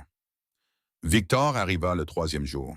Alora les vit en premier, une ligne de cavaliers apparaissant sur la crête à l'est, se déplaçant lentement et délibérément. Elle compta 11 hommes, tous armés, et son estomac se tordit. « Ils sont là !» cria-t-elle. Caleb apparut à ses côtés, le visage sombre. « Rentre, verrouille la porte. »« Non. »« Alors, je reste. » Il semblait vouloir discuter, mais il n'y avait pas le temps. Les cavaliers entraient déjà dans la ville, se dispersant, encerclant la rue principale. Victor descendit de cheval devant le magasin général, son poignet cassé dans une écharpe, son sourire aussi froid que jamais. « Caleb Ward !» cria-t-il. « Finissons-en. » Caleb s'avança seul dans la rue et le cœur d'Alora se serra. « Je suis là, Victor. »« Bien, j'espérais que tu ne fuirais pas cette fois. »« J'ai fini de fuir. » Victor rit. « On verra bien. » Il fit un geste à ses hommes. « Brûlez tout. Tout. » Les hommes descendirent de cheval, sortant des torches de leurs selles, et Alora sentit la panique monter. Mais alors, des bâtiments autour de la place, les habitants de Spring Hollow émergèrent, armés, prêts. Le sourire de Victor vacilla. « Qu'est-ce que c'est que ça? » dit-il, la voix sèche. « Ça, » dit Caleb, « c'est ce qui arrive quand on sous-estime les gens. » Le visage de Victor s'assombrit. « Tu penses qu'une bande de fermiers peut m'arrêter? Je pense qu'ils sont prêts à essayer. » Les deux groupes se firent face, la tension si épaisse qu'on pouvait s'étouffer, et Alora retint son souffle. Puis Victor sortit son arme. Soit, et l'enfer se déchaîna. Le premier coup de feu claqua dans l'air comme un fouet, et tout explosa dans le chaos. Alora se laissa tomber derrière l'abreuvoir devant l'école, son cœur martelant contre ses côtes. Des tirs éclatèrent de toutes les directions, vifs, assourdissants, incessantes. Elle plaqua ses mains sur ses oreilles et essaya de se faire plus petite, essaya de penser, mais tout ce qu'elle pouvait entendre était le son des balles déchirant le bois et les cris des hommes se battant pour leur vie. Caleb se déplaçait comme un fantôme à travers la fumée et la confusion. Elle l'apercevait, esquivant derrière l'atelier du forgeron, plaquant au sol l'un des hommes de Victor, le désarmant avec une efficacité brutale. Il n'essayait pas de tuer, il essayait de survivre, de protéger. Mais les hommes de Victor ne se retenaient pas. Une balle s'écrasa dans l'abreuvoir à quelques centimètres de la tête d'Alora, faisant éclater le bois, et elle recula avec un sursaut. Ses mains tremblaient si fort qu'elle pouvait à peine les garder stables. Elle n'avait jamais été dans un combat comme celui-ci, n'avait jamais vu une violence aussi brute, aussi proche. Alora! Elle leva les yeux et vit Anna accroupie derrière un tonneau près du magasin général. Ah, moi, Barala! Agitant frénétiquement la main, Alora ne réfléchit pas. Elle courut, en se tenant baisse, ses bottes glissant dans la neige. Une balle siffla près de son épaule, assez près pour qu'elle en sente la chaleur, et elle trébucha. Anna attrapa son bras et la tira derrière le tonneau, juste au moment où un autre tir déchira l'espace où elle se tenait. « Qu'est-ce que tu fiches là-dehors » siffla Anna, le visage pâle. « Je ne sais pas, » haleta Alora. « Je ne... » Une autre salve de tir la coupa. Elle pressa son dos contre le tonneau et essaya de reprendre son souffle. De l'autre côté de la rue, elle vit l'un des hommes de Victor tomber, se tenant la jambe. L'homme qui s'était porté volontaire en premier, celui qui avait serré la main de Caleb, se tenait au-dessus de lui avec un fusil, son expression sombre.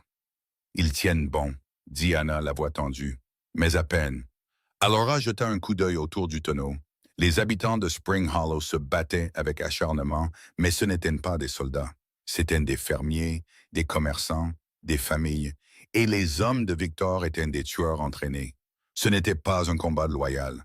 Ça ne l'avait jamais été. « Nous devons mettre fin à ça, » dit Alora. « Comment? »« Je ne sais pas, mais si nous ne le faisons pas... » Un cri déchira le bruit. Le sang d'Alora se glaça. Elle se tourna et vit Margaret sortir en titubant du magasin général, se tenant le bras. Du sang suintait entre ses doigts, sombre et humide.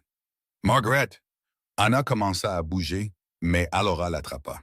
« Attends! » Un des hommes de Victor sortit du magasin derrière Margaret, son arme levée.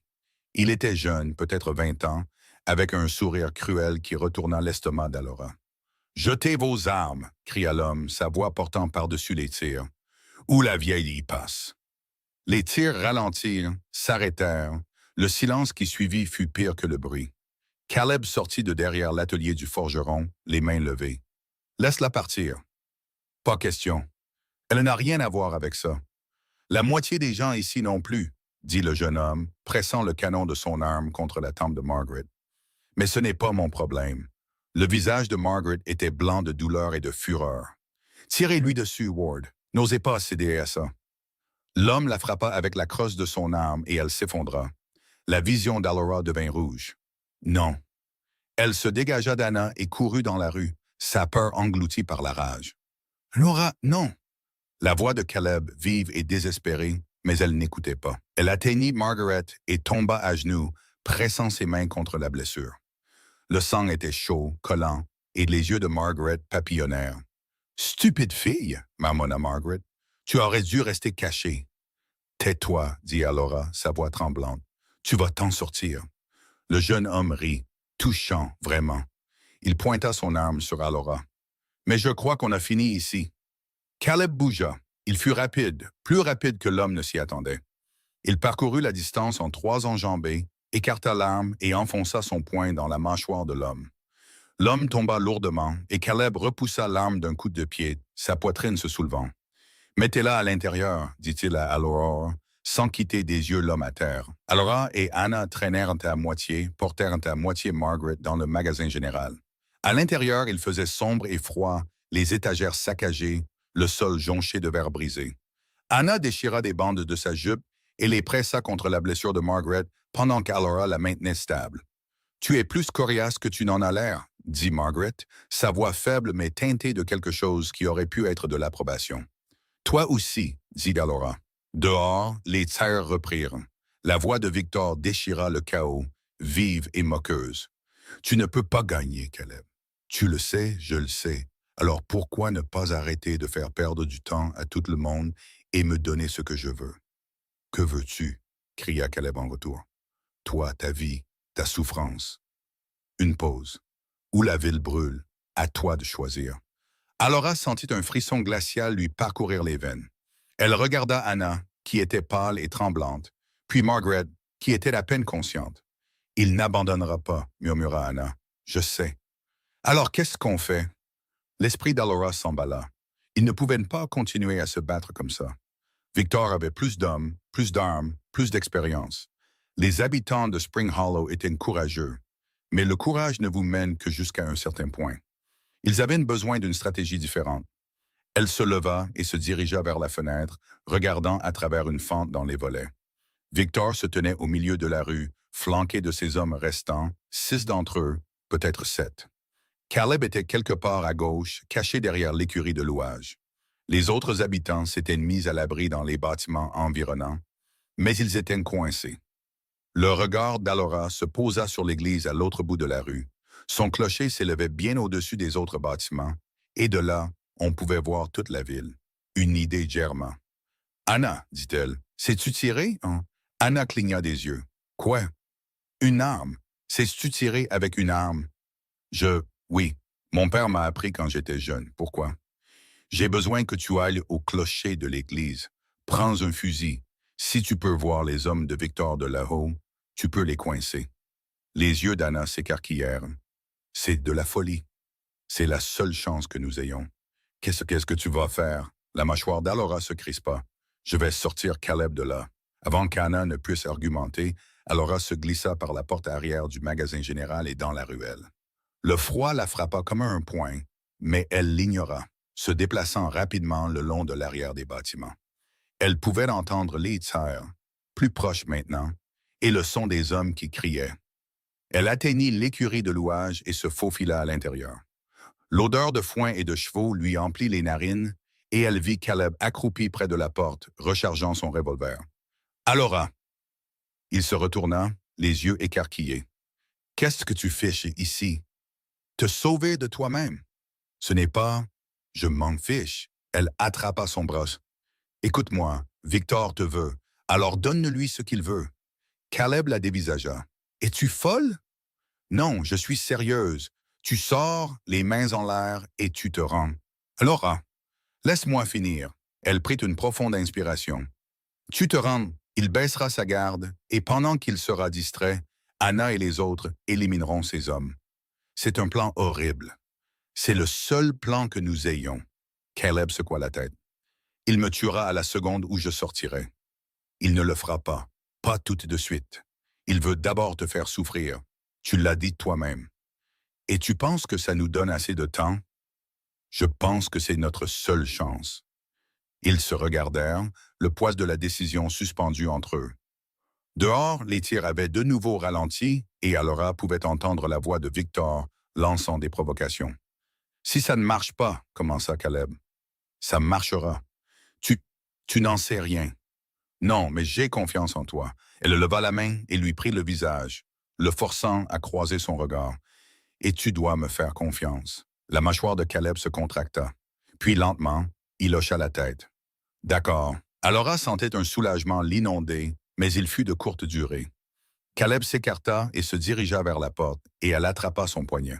« Attends. » Il se tourna et elle l'embrassa.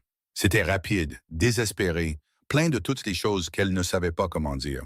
Quand elle se retira, ses yeux étaient écarquillés, stupéfaits.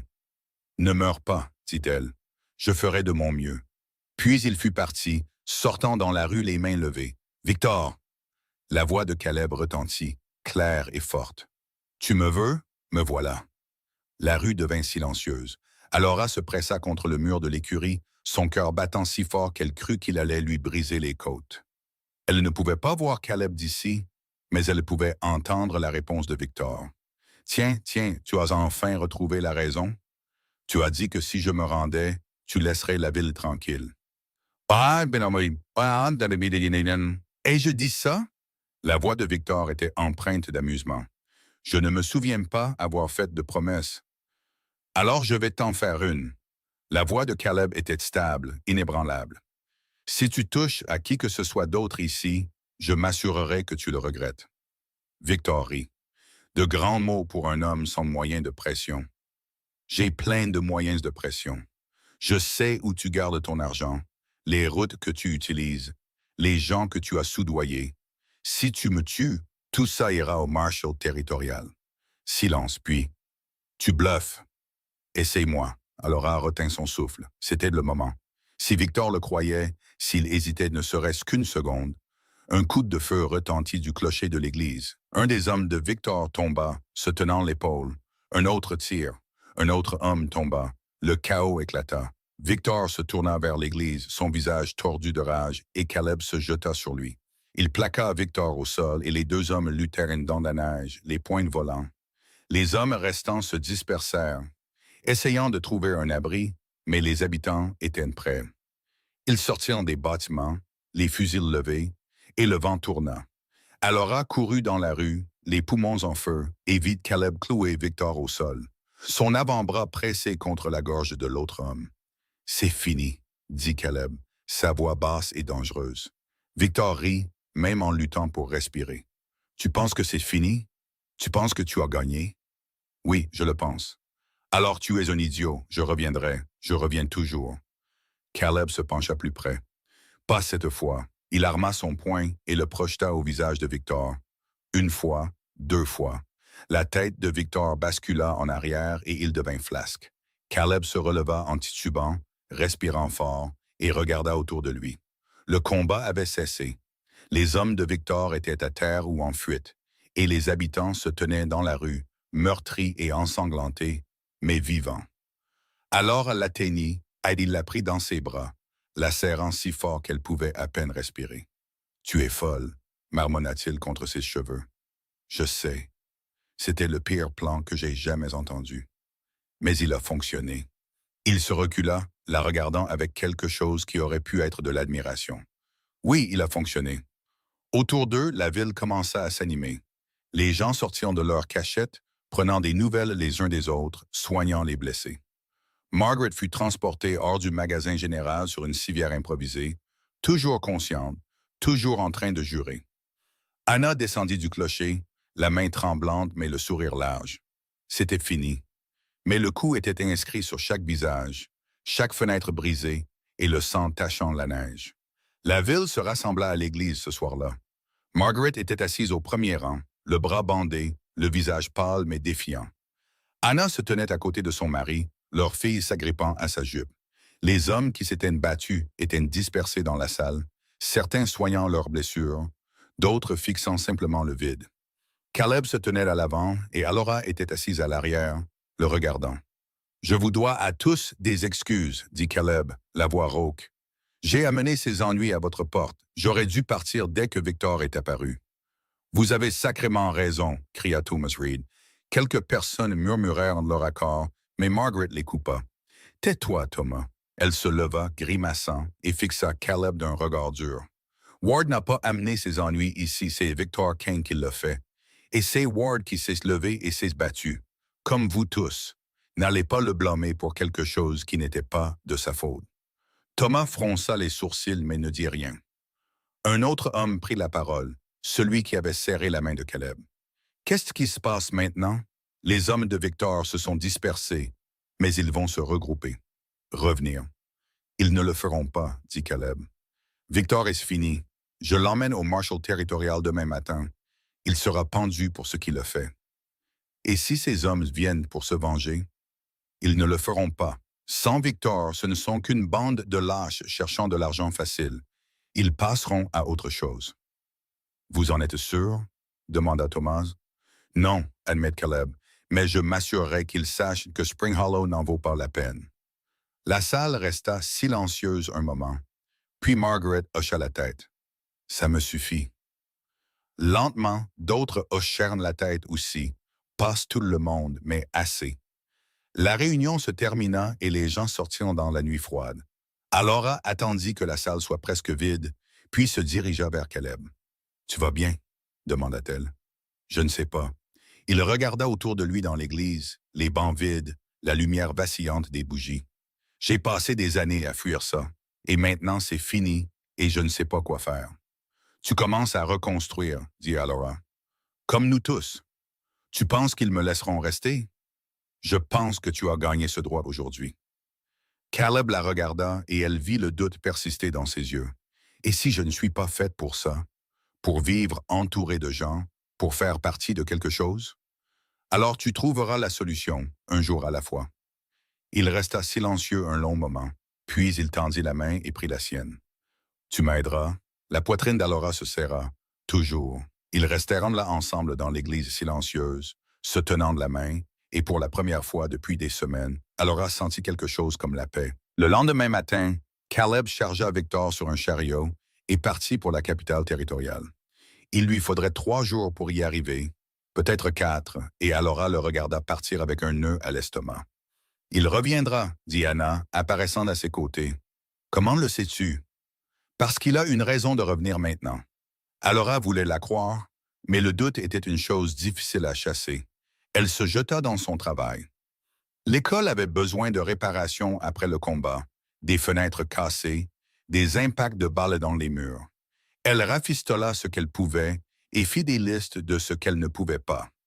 Les enfants revinrent lentement, leurs parents méfiants mais prêts à lui donner une autre chance. Lucy Cartwright fut la première à arriver, ses yeux brillants de curiosité. « C'est vrai que vous avez aidé à repousser les méchants? » demanda-t-elle. « J'ai fait ce que je devais faire, » dit Alora. « Ma maman dit que vous êtes courageuse. »« Ta maman est gentille. » Lucy sourit. « Elle dit que vous êtes têtue aussi. » Alora rit malgré elle. « C'est probablement vrai. » Les autres enfants arrivèrent au cours des jours suivants et Alora retrouva le rythme de l'enseignement. C'était un travail dur, épuisant, mais il lui semblait bon. Utile. Elle ne se laissait pas penser à Caleb, ne se laissait pas se demander s'il reviendrait, jusqu'à ce qu'il le fasse. 5 jours après son départ, Alora leva les yeux de son bureau et le vit debout dans l'embrasure de la porte de l'école, la neige poudrant ses épaules, son visage fatigué mais entier. « Caleb » souffla-t-elle. Les enfants se tournèrent, le dévisageant, et Caleb parut soudain maladroit. « Je peux revenir plus tard, dit-il morne. « Non. » Alora se leva, son cœur s'emballant. « La classe est finie. Nous reprendrons demain. » Les enfants se précipitèrent vers la porte, en chuchotant et en riant, et Alora les suivit plus lentement, son cœur battant. Au moment où elle sortit, une petite foule s'était rassemblée, des gens accueillant Caleb, posant des questions sur le procès, lui tapant sur l'épaule. Caleb répondit à leurs questions avec sa brièveté habituelle, mais ses yeux balayaient la foule. Et puis, il se posa sur elle. Le monde sembla ralentir. Caleb s'excusa et traversa la rue, comblant la distance entre eux d'un pas long et sûr. Alora le rejoignit à mi-chemin, et quand il l'atteignit, il n'hésita pas. Il la prit dans ses bras, la serrant fort, et Alora enfouit son visage dans sa poitrine. « Tu es revenu, murmura-t-elle. J'avais dit que je le ferais. Je sais, mais je ne... » Elle s'arrêta, ne sachant comment finir. Caleb tendit la main et glissa une mèche de cheveux derrière son oreille. Victor est en détention. Il sera jugé le mois prochain. Ces hommes se sont dispersés comme je le pensais. C'est fini, Alora. Bien. J'ai réfléchi, dit Caleb lentement, à ce que tu as dit, sur la reconstruction, sur le fait de trouver des solutions. Et je veux essayer ici à Spring Hollow. Il fit une pause. S'ils veulent bien de moi, ils voudront. Comment le sais-tu? Parce que je m'en assurerai. Caleb sourit, un petit sourire sincère. Tu es vraiment têtu. Tu ne le découvres que maintenant? Il rit et le son réchauffa quelque chose de profond dans la poitrine d'Alora. Il y a autre chose, dit Caleb, son expression devenant sérieuse. Quoi? Je veux essayer avec toi. Pas seulement comme des amis, comme... Il s'arrêta, cherchant ses mots. Comme plus, termina Alora doucement. Oui, comme plus. Elle le regarda. Cet homme qui lui avait sauvé la vie, qui s'était battu pour elle, qui s'était dressé contre son passé et avait gagné. Et elle sentit la certitude s'installer en elle comme une couverture. « Je le veux aussi, dit-elle. Caleb laissa échapper un souffle et la tension dans ses épaules se relâcha. « Bien, parce que je ne sais pas comment faire ça, rien de tout ça. Moi non plus. Alors je suppose que nous trouverons la solution ensemble. » Alora sourit, un jour à la fois. Il la prit dans ses bras et elle posa sa tête contre sa poitrine, écoutant le battement régulier de son cœur. Dehors, le vent hurlait et la neige tombait, mais à l'intérieur de l'école, il faisait chaud. Et pour la première fois depuis longtemps, Alora sentit qu'elle était exactement là où elle devait être. Les semaines qui suivirent la capture de Victor s'installèrent dans quelque chose qu'Alora n'avait jamais vraiment connu auparavant. La vie ordinaire, pas facile, pas parfaite, mais stable d'une manière qui semblait à la fois étrangère et nécessaire. Caleb reprit une chambre à la pension, bien qu'il passât la plupart de ses journées à aider à reconstruire ce que le combat avait détruit. Il travaillait aux côtés des hommes qui s'étaient tenus à ses côtés, remplaçant les fenêtres brisées du magasin général, réparant les impacts de balles dans les murs de l'écurie, rapiéçant le toit de l'église où un tir perdu avait percé les bardeaux. Il ne parlait pas beaucoup pendant qu'il travaillait, mais il n'en avait pas besoin. Sa présence en disait assez. Alora le regardait parfois par la fenêtre de l'école quand les enfants travaillaient tranquillement à leur pupitre. Elle le voyait transporter du bois ou planter des clous, les manches de sa chemise retroussées malgré le froid, et elle sentait quelque chose de chaud et de complexe s'installer dans sa poitrine. Ce n'était pas la chose sauvage et désespérée qu'elle avait ressentie quand il avait fait face aux armes de Victor. C'était plus calme, plus profond. Ça lui faisait plus peur que les balles. Anna le remarqua, bien sûr. Anna remarquait tout. « Tu le fixes encore, dit-elle dit-elle un après-midi, apparaissant à l'épaule d'Alora avec un panier de couture. Alora s'écarta brusquement de la fenêtre, les joues chaudes. « Non, pas du tout. Si, tu le fais tous les jours à cette heure-ci. » Anna posa le panier et sourit. « C'est mignon, d'une manière un peu pathétique. » « Je ne suis pas pathétique. Je n'ai pas dit que tu l'étais. J'ai dit que c'était pathétique. Il y a une différence. » Alora roula des yeux, mais elle ne put réprimer complètement son sourire. « N'as-tu pas un autre endroit où être? » « Non, Lucie est au magasin avec son père et je suis ici pour m'assurer que tu ne fasses pas de bêtises. » « Comme quoi? Comme continuer à prétendre que tu n'es pas amoureuse de cet homme. » Les mots frappèrent d'Alora comme un coup de poing à l'estomac. Elle ouvrit la bouche pour le nier, mais rien ne sortit parce qu'Anna avait raison. Elle le savait depuis des semaines, peut-être plus longtemps. Mais le dire à voix haute semblait dangereux, comme si le nommer le rendait réel, et les choses réelles pouvaient être perdues. « Je ne sais pas ce que je fais, » dit Alora doucement. L'expression d'Anna s'adoucit. « Personne ne le sait jamais. C'est tout l'intérêt. Et si je gâche tout? Alors tu gâches tout et tu trouves une solution ou pas. » Anna haussa les épaules. Mais au moins, tu auras essayé. Alora regarda de nouveau par la fenêtre où Caleb était accroupi à côté de l'écurie, inspectant quelque chose au sol. Il avait l'air fatigué, usé. Mais il y avait quelque chose de solide en lui qui n'était pas là avant, comme s'il avait enfin arrêté de fuir, même dans sa propre tête. Je ne veux pas le perdre, admit Alora. Alors ne le perds pas. Ça semblait si simple quand Anna le disait. Mais rien dans tout ça ne semblait simple. Ce soir-là, Caleb raccompagna Alora de l'école comme il le faisait depuis 2 semaines. Cela avait commencé de manière décontractée, lui se trouvant par hasard à proximité quand elle fermait, se mettant à marcher à ses côtés sans demander. Maintenant, c'était une routine, une attente, et Alora se surprenait à l'attendre avec plus d'impatience qu'elle ne voulait l'admettre. Ils marchèrent un moment dans un silence confortable, leurs bottes crissant dans la neige. Le soleil se couchait, peignant le ciel de nuances d'orange et de rose, et le froid mordait les joues d'Alora. Elle resserra son châle et jeta un coup d'œil à Caleb. Tu es silencieux ce soir, dit-elle. Ah oui, plus que d'habitude. Il sourit faiblement. Je ne savais pas que c'était possible. Ça ne l'est pas. C'est pour ça que je demande. Caleb resta silencieux un moment, son regard fixé sur l'horizon. Puis il dit, j'ai reçu une lettre du Marshal aujourd'hui. L'estomac d'Alora se serra. À propos de Victor? Oui, le procès est fixé dans 3 semaines. Ils veulent que je témoigne. Tu iras? Je n'ai pas vraiment le choix. Combien de temps seras-tu parti? 1 semaine, peut-être 2. Il fit une pause. Ça dépend de la durée du procès. Alora hocha la tête, essayant de garder une expression neutre, mais sa poitrine se sentait serrée. 2 semaines, ce n'était pas long, mais ça semblait d'une éternité. Tu reviendras, cependant, dit-elle. Ce n'était pas tout à fait une question. Caleb s'arrêta de marcher et se tourna pour lui faire face. Ses yeux étaient sérieux, assombris par la lumière déclinante. Oui, je reviendrai. Promis? Je le promets.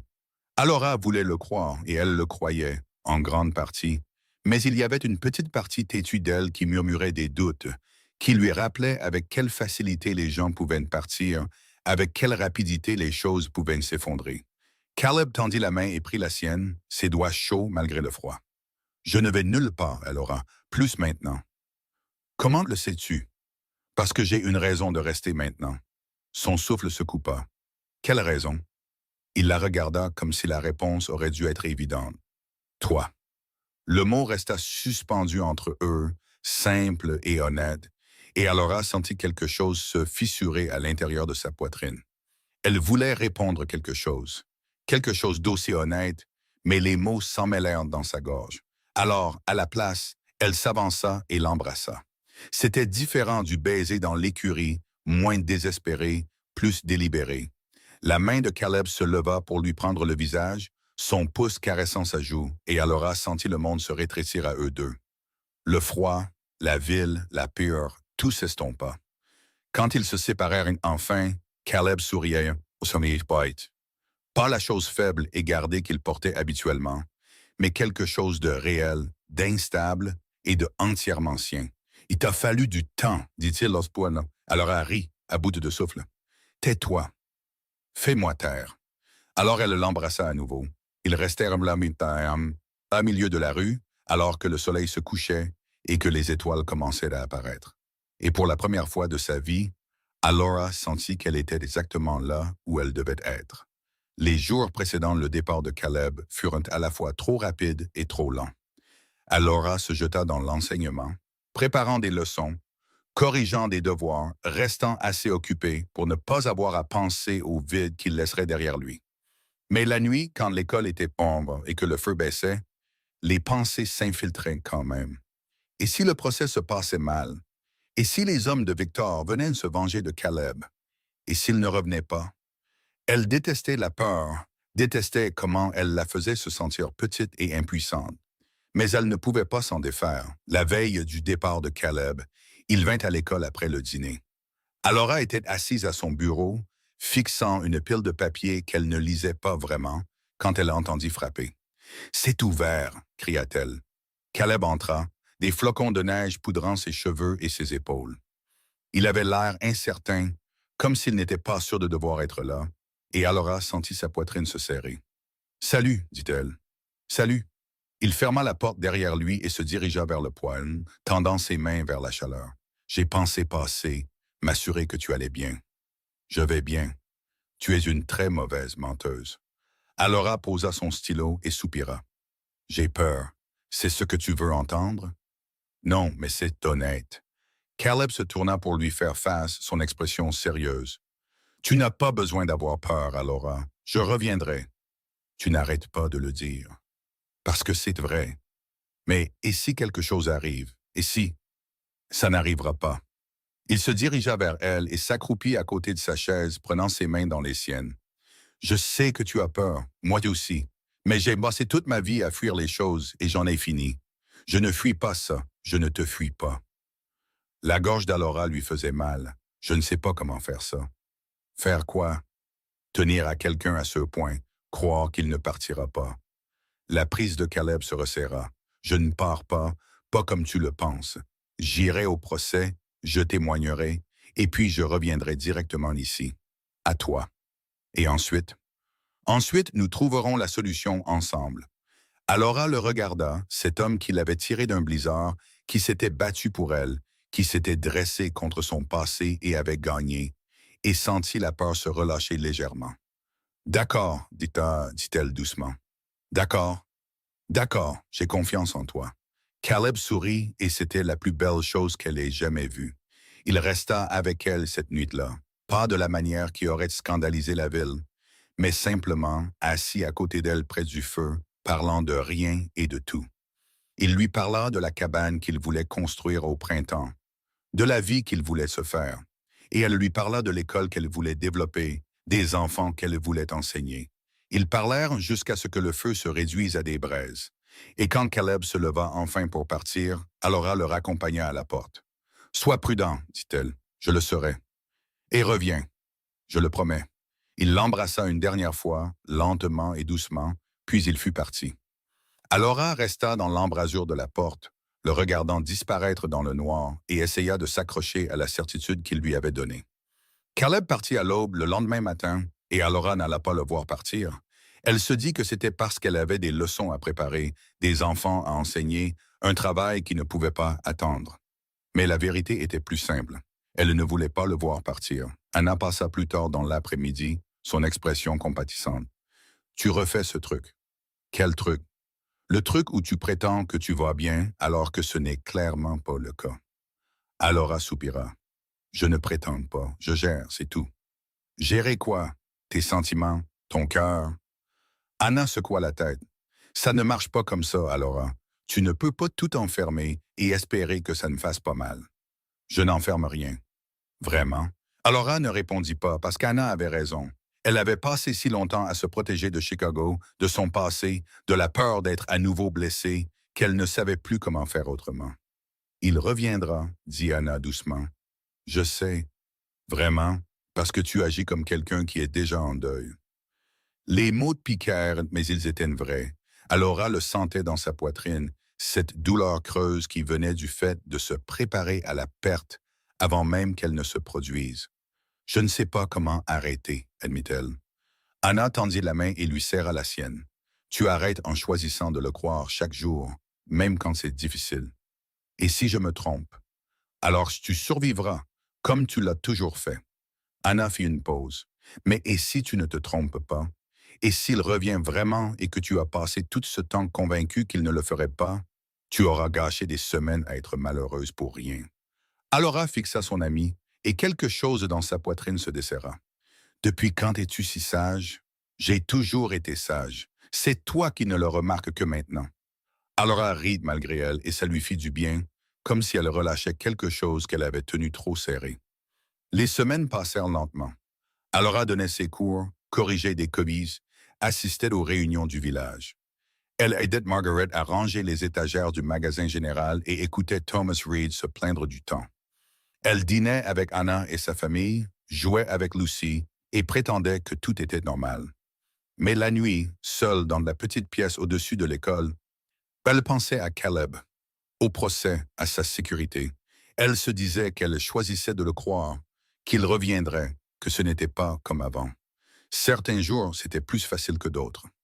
Le 15e jour, une lettre arriva. Margaret la porta à l'école pendant le déjeuner, son expression indéchiffrable. C'est arrivé pour vous, de la capitale territoriale. Le cœur d'Alora fit un bond. Elle prit l'enveloppe avec des mains tremblantes et fixa le sceau. C'était officiel, du papier à en-tête du gouvernement, adressé à elle d'une écriture soignée et précise. « Ça va? » demanda Margaret en s'éclaircissant la gorge. « Je ne sais pas.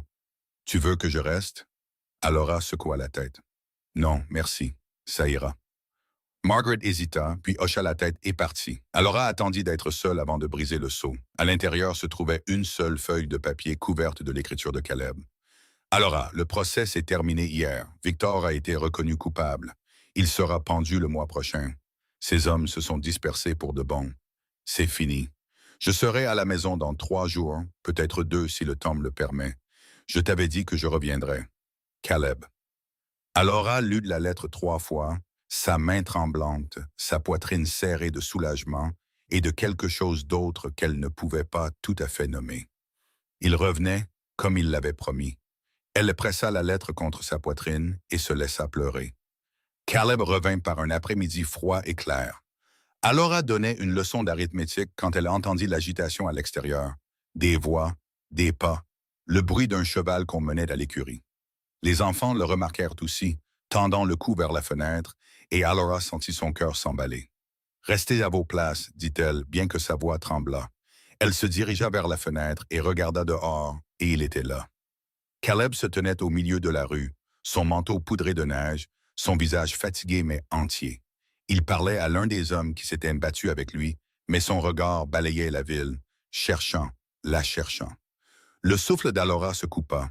Elle voulait courir dehors, combler la distance entre eux, mais ses jambes ne bougeaient pas. Lucy leva la main.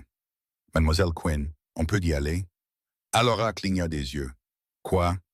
On peut sortir, s'il vous plaît? » Les autres enfants se joignirent à elle, leur voix impatiente, et Alora réalisa qu'ils étaient tout aussi curieux qu'elle. « Très bien, dit-elle. La classe est finie plus tôt, mais soyez de retour demain à l'heure. » Les enfants se précipitèrent vers la porte, et Alora suivit plus lentement, son cœur battant. Au moment où elle sortit, une petite foule s'était rassemblée, des gens accueillant Caleb, posant des questions sur le procès, lui tapant sur l'épaule. Caleb répondit à leurs questions avec sa brièveté habituelle, mais ses yeux continuaient de balayer la foule. Et puis ils se posèrent sur elle. Le monde sembla ralentir. Caleb s'excusa et traversa la rue, comblant la distance entre eux d'un pas long et sûr. Alora le rejoignit à mi-chemin, et quand il l'atteignit, il n'hésita pas. Il la prit dans ses bras, la serrant fort, et Alora enfouit son visage dans sa poitrine. « Tu es revenu, » murmura-t-elle. « Je t'avais dit que je le ferais. Je sais, mais je... » « Je sais. » Il se recula juste assez pour la regarder, ses yeux chauds. « Mais je suis là, et je ne vais nulle part. » Alora sentit des larmes lui piquer les yeux, mais elle souriait. « Bien, bien, » répéta Caleb, et il l'embrassa. La foule autour d'eux applaudit, et Alora sentit ses joues brûler, mais elle ne se recula pas. Elle se contenta de s'accrocher à lui et de se laisser croire ce qu'elle avait eu trop peur de croire auparavant. Que c'était réel, qu'il était réel, qu'ils avaient un avenir. Au cours des semaines suivantes, quelque chose changea à Spring Hollow. C'était subtil au début, de petits gestes, des conversations prudentes, mais lentement, la ville commença à accepter Caleb, non pas comme l'homme qui avait apporté des ennuis, mais comme l'homme qui s'était levé et s'était battu quand c'était important. Thomas Reed arrêta de le foudroyer du regard pendant les réunions du village. Margaret commença à lui mettre de côté des provisions sans qu'on le lui demande. Les hommes qui s'étaient battus à ses côtés l'invitèrent à adhérer à des projets, la construction d'une nouvelle grange, des réparations sur le pont, des plans pour les semaines de printemps. Caleb ne disait pas grand-chose pendant ces rassemblements, mais il était présent, et cela semblait suffire. Alora observait cela avec une fierté tranquille. Elle voyait la façon dont il se détendait, petit à petit, la tension dans ses épaules se relâchant, la façon dont il souriait plus souvent, la façon dont il arrêtait de regarder par-dessus son épaule comme s'il s'attendait à ce que le passé vienne le chercher. Un soir, alors qu'ils étaient assis ensemble sur les marches de l'école, elle dit « Tu as changé ». Caleb la regarda, surpris. « Vraiment » Oui, tu es plus léger, comme si tu ne portais plus autant de poids. Il y réfléchit, son regard dérivant vers l'horizon. Peut-être que non. Qu'est-ce qui a changé? J'ai arrêté de fuir, dit-il simplement, et j'ai commencé à croire que je méritais quelque chose de mieux. Tu le mérites. Toi aussi. Alora posa sa tête contre son épaule, et ils restèrent assis dans un silence confortable, regardant le soleil se coucher sur la ville qu'ils apprenaient tous les deux à appeler leur foyer. Le printemps arriva lentement au Dakota, s'insinuant avec une chaleur timide, et les premières touches de verre perçant la neige. Les fenêtres de l'école restaient ouvertes plus longtemps, laissant entrer l'air frais et le chant des oiseaux. Les enfants devinrent agités avec la promesse de jours plus longs et d'un temps plus chaud, et Alora devait travailler 2 fois plus dur pour garder leur attention. Mais cela ne la dérangeait pas, car le printemps signifiait de nouveaux départs, et elle était prête pour un. Caleb avait tenu parole. Il avait commencé à construire une cabane sur un terrain juste à l'extérieur de la ville, rien de grandiose, mais solide et bien fait. Il y travaillait le soir et le week-end, et parfois Alora allait le voir.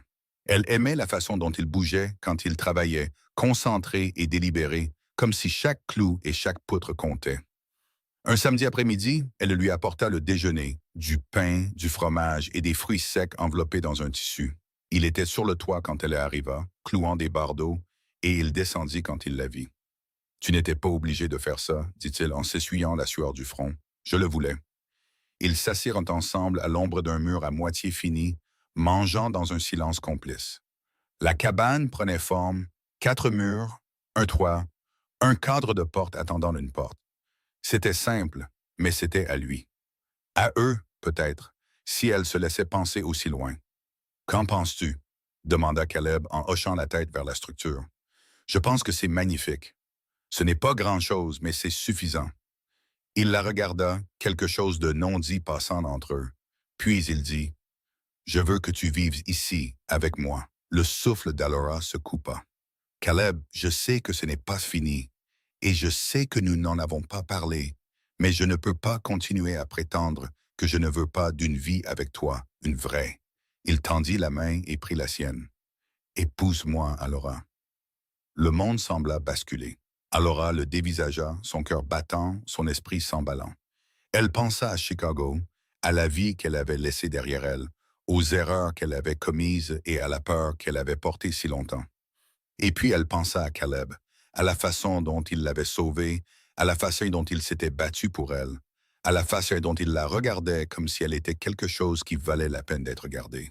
« Oui, dit-elle. » Caleb cligna des yeux. « Oui, oui, je vais t'épouser. » Son visage s'illumina du plus grand sourire qu'elle ait jamais vu, et il la prit dans ses bras, la soulevant du sol, Alora rite, à bout de souffle et étourdie de bonheur. Et quand il la reposa, il l'embrassa comme s'il n'allait jamais la laisser partir. Ils se marièrent 3 semaines plus tard à l'église, en présence de toute la ville. Anna se tenait à côté d'Alora comme témoin, souriant comme si elle avait tout orchestré. Margaret apporta des fleurs de son jardin, des floraisons précoces qui n'auraient pas dû survivre au froid, mais qui l'avaient fait quand même. Les enfants étaient assis au premier rang, chuchotant et riant, et Lucy n'arrêtait pas de faire signe à Alora jusqu'à ce qu'Anna lui dise d'arrêter. Caleb portait une chemise neuve, ses cheveux soigneusement attachés, et quand Alora remonta l'allée vers lui, ses yeux ne quittèrent jamais son visage. La cérémonie fut simple. Pas de grands discours, pas de vœux élaborés, juste 2 personnes promettant de rester ensemble, quoi qu'il arrive. Quand ce fut terminé, la ville célébra. Il y eut de la nourriture, de la musique et de la danse dans la rue, et pour une soirée parfaite, Spring Hollow ressembla moins à une ville de la frontière qu'à un foyer.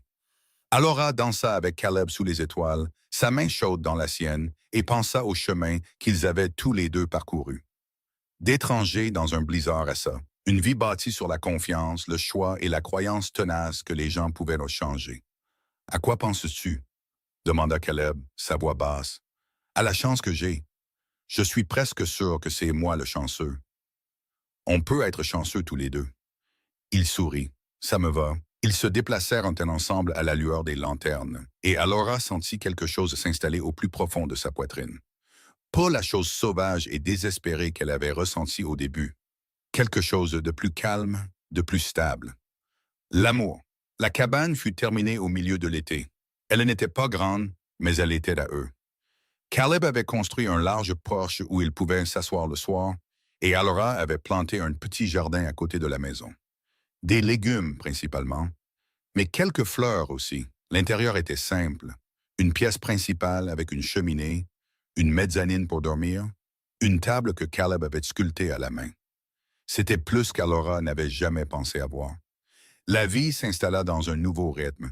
Alora enseignait pendant la journée et Caleb faisait des petits boulots en ville, de la menuiserie, des réparations, tout ce qui devait être fait. Le soir, ils s'asseyaient ensemble sur le porche, parlant de leur journée, faisant des projets pour l'avenir. Parfois, ils ne parlaient pas du tout. Ils s'asseyaient simplement dans le calme, regardant le coucher du soleil, et c'était suffisant. Un soir de fin d'été, alors qu'ils étaient assis ensemble à regarder les étoiles apparaître, Caleb dit « Le regrettes-tu parfois ?» Alora le regarda. « Regretter quoi? D'avoir quitté Chicago, d'être venu ici, de m'avoir épousé. » Elle y réfléchit, à la vie qu'elle avait laissée derrière elle, à la réputation qu'elle avait perdue, aux gens qui lui avaient tourné le dos, à la peur qui l'avait poussée vers l'ouest. « Non, dit-elle, je ne regrette rien de tout ça. Même les moments difficiles? Surtout pas les moments difficiles. » Elle tendit la main et prit la sienne. « Les moments difficiles m'ont amené ici, à toi, et je ne changerai ça pour rien au monde. » Caleb resta silencieux un moment, puis il dit « Je pensais que je ne méritais pas ça, une maison, une famille, quelqu'un qui voyait au-delà de tout ce que j'avais fait. Et maintenant? Maintenant, je pense que peut-être que si, pas parce que je l'ai mérité, mais parce que tu as choisi de me le donner quand même. » La poitrine d'Alora lui fit mal de la meilleure des manières. « Tu as choisi aussi de rester, de te battre, de construire quelque chose de nouveau. » Oui, c'est vrai. Ils restèrent assis ensemble dans le noir, se tenant la main, et Alora pensa à tous les choix qui les avaient amenés ici. Les siens, ceux de la ville. Aucun d'eux n'avait été facile. Aucun d'eux n'avait été parfait. Mais ils avaient été suffisants. L'hiver revint, comme toujours au Dakota. Mais cette fois, Alora ne l'affronta pas seule. Elle avait Caleb à ses côtés, stable et fort. Elle avait ses élèves qui devenaient plus intelligents et plus courageux chaque jour. Elle avait Anna et Margaret et les habitants de Spring Hollow qui avaient appris à lui faire confiance de la même manière qu'elle avait appris à leur faire confiance. Elle avait un foyer. Un soir, alors que la neige tombait doucement dehors et que le feu crépitait dans l'âtre, Caleb leva les yeux du livre qu'il lisait et dit « Penses-tu que nous serons toujours aussi heureux? » Alora sourit. « Non, je pense que nous aurons des jours difficiles, des jours où nous nous disputerons, ou lutterons, où nous demanderons si nous avons fait le bon choix. Mais je pense que nous les surmonterons, ensemble. Tu as l'air plutôt sûr de toi. Je le suis. Comment? Parce que je te connais, et tu me connais, et nous avons déjà survécu au pire. Tout le reste, c'est juste la météo. » Caleb rit, et le son remplit la cabane. Juste la météo. J'aime bien ça. Tant mieux, parce que c'est vrai. Il posa son livre et se dirigea vers elle, la prenant dans ses bras. Alora posa sa tête contre sa poitrine, écoutant le battement régulier de son cœur, et sentit la paix s'installer en elle. C'était ce qu'elle avait cherché depuis le début. Pas la perfection, pas une vie sans lutte, juste ça. Un endroit où appartenir, une personne à ses côtés, un avenir bâti sur le choix. L'amour et la certitude tranquille que quoi qu'il arrive, ils y feraient une face ensemble. Dehors, la neige continuait de tomber, recouvrant le monde de blanc. Mais à l'intérieur de la cabane, il faisait chaud, et Alora avait tout ce dont elle avait besoin. Des années plus tard, quand les gens lui demandaient comment elle avait atterri à Spring Hollow, Alora leur disait la vérité, qu'elle fuyait quelque chose qu'elle ne pouvait pas distancer, qu'elle avait failli mourir dans un blizzard, qu'un étranger l'avait tirée de la neige et avait changé sa vie. Elle leur parlait du combat avec Victor King, de la ville qui s'était unie, de l'apprentissage de la confiance. Mais surtout, elle leur parlait de Caleb, de l'homme qui lui avait sauvé la vie non pas une, mais 100 fois, qui lui avait montré que les gens pouvaient changer, que le passé n'avait pas à définir l'avenir, que l'amour ne consistait pas à être parfait, mais à se choisir encore et encore, même quand c'était difficile. Elle leur disait qu'elle avait trouvé plus qu'un foyer à Spring Hollow, où elle s'était trouvée elle-même, et si elle n'avait jamais regretté le blizzard qui l'y avait amenée. Parce que parfois, les choses qui manquent de nous détruire sont les mêmes qui nous sauvent. Les tempêtes que nous pensons ne pas pouvoir survivre nous apprennent à quel point nous sommes forts. Et les gens que nous rencontrons dans nos moments les plus sombres deviennent la lumière que nous portons en nous. Alors elle avait appris à la dure, mais elle l'avait bien appris. Et chaque matin, quand elle se réveillait à côté de Caleb dans la cabane qu'ils avaient construite ensemble, elle se sentait reconnaissante. Pas seulement pour lui, mais pour tout. La peur, le combat, le choix de rester quand partir aurait été plus facile. Parce que cette vie qu'il s'était faite valait tous les risques. Le printemps revint et avec lui, de nouveaux départs. L'école était pleine d'enfants, leur rire remplissant l'air. La ville grandissait, de nouvelles familles arrivaient, de nouveaux rêves prenaient racine. Et Caleb se tenait à ses côtés à travers tout cela, stable comme les montagnes, chaud comme le soleil. Un matin de début avril, alors qu'ils marchaient ensemble dans la neige fondante, Caleb dit « Penses-tu parfois à où tu serais si cette tempête n'avait pas eu lieu? » Laura y réfléchit. « Parfois, mais pas souvent. » « Pourquoi pas? » « Parce que je suis ici, et je n'échangerai ça pour rien au monde. » Caleb sourit, et c'était le genre de sourire qui atteignait ses yeux. Moi non plus. Ils continuèrent de marcher, main dans la main, vers ce qui les attendait. Et alors a su, avec une certitude qui allait jusqu'à l'os, que quoi que ce soit, ils y feraient une face ensemble. Parce qu'ils s'étaient choisis, et ce choix, renouvelé chaque jour, était la chose la plus puissante au monde.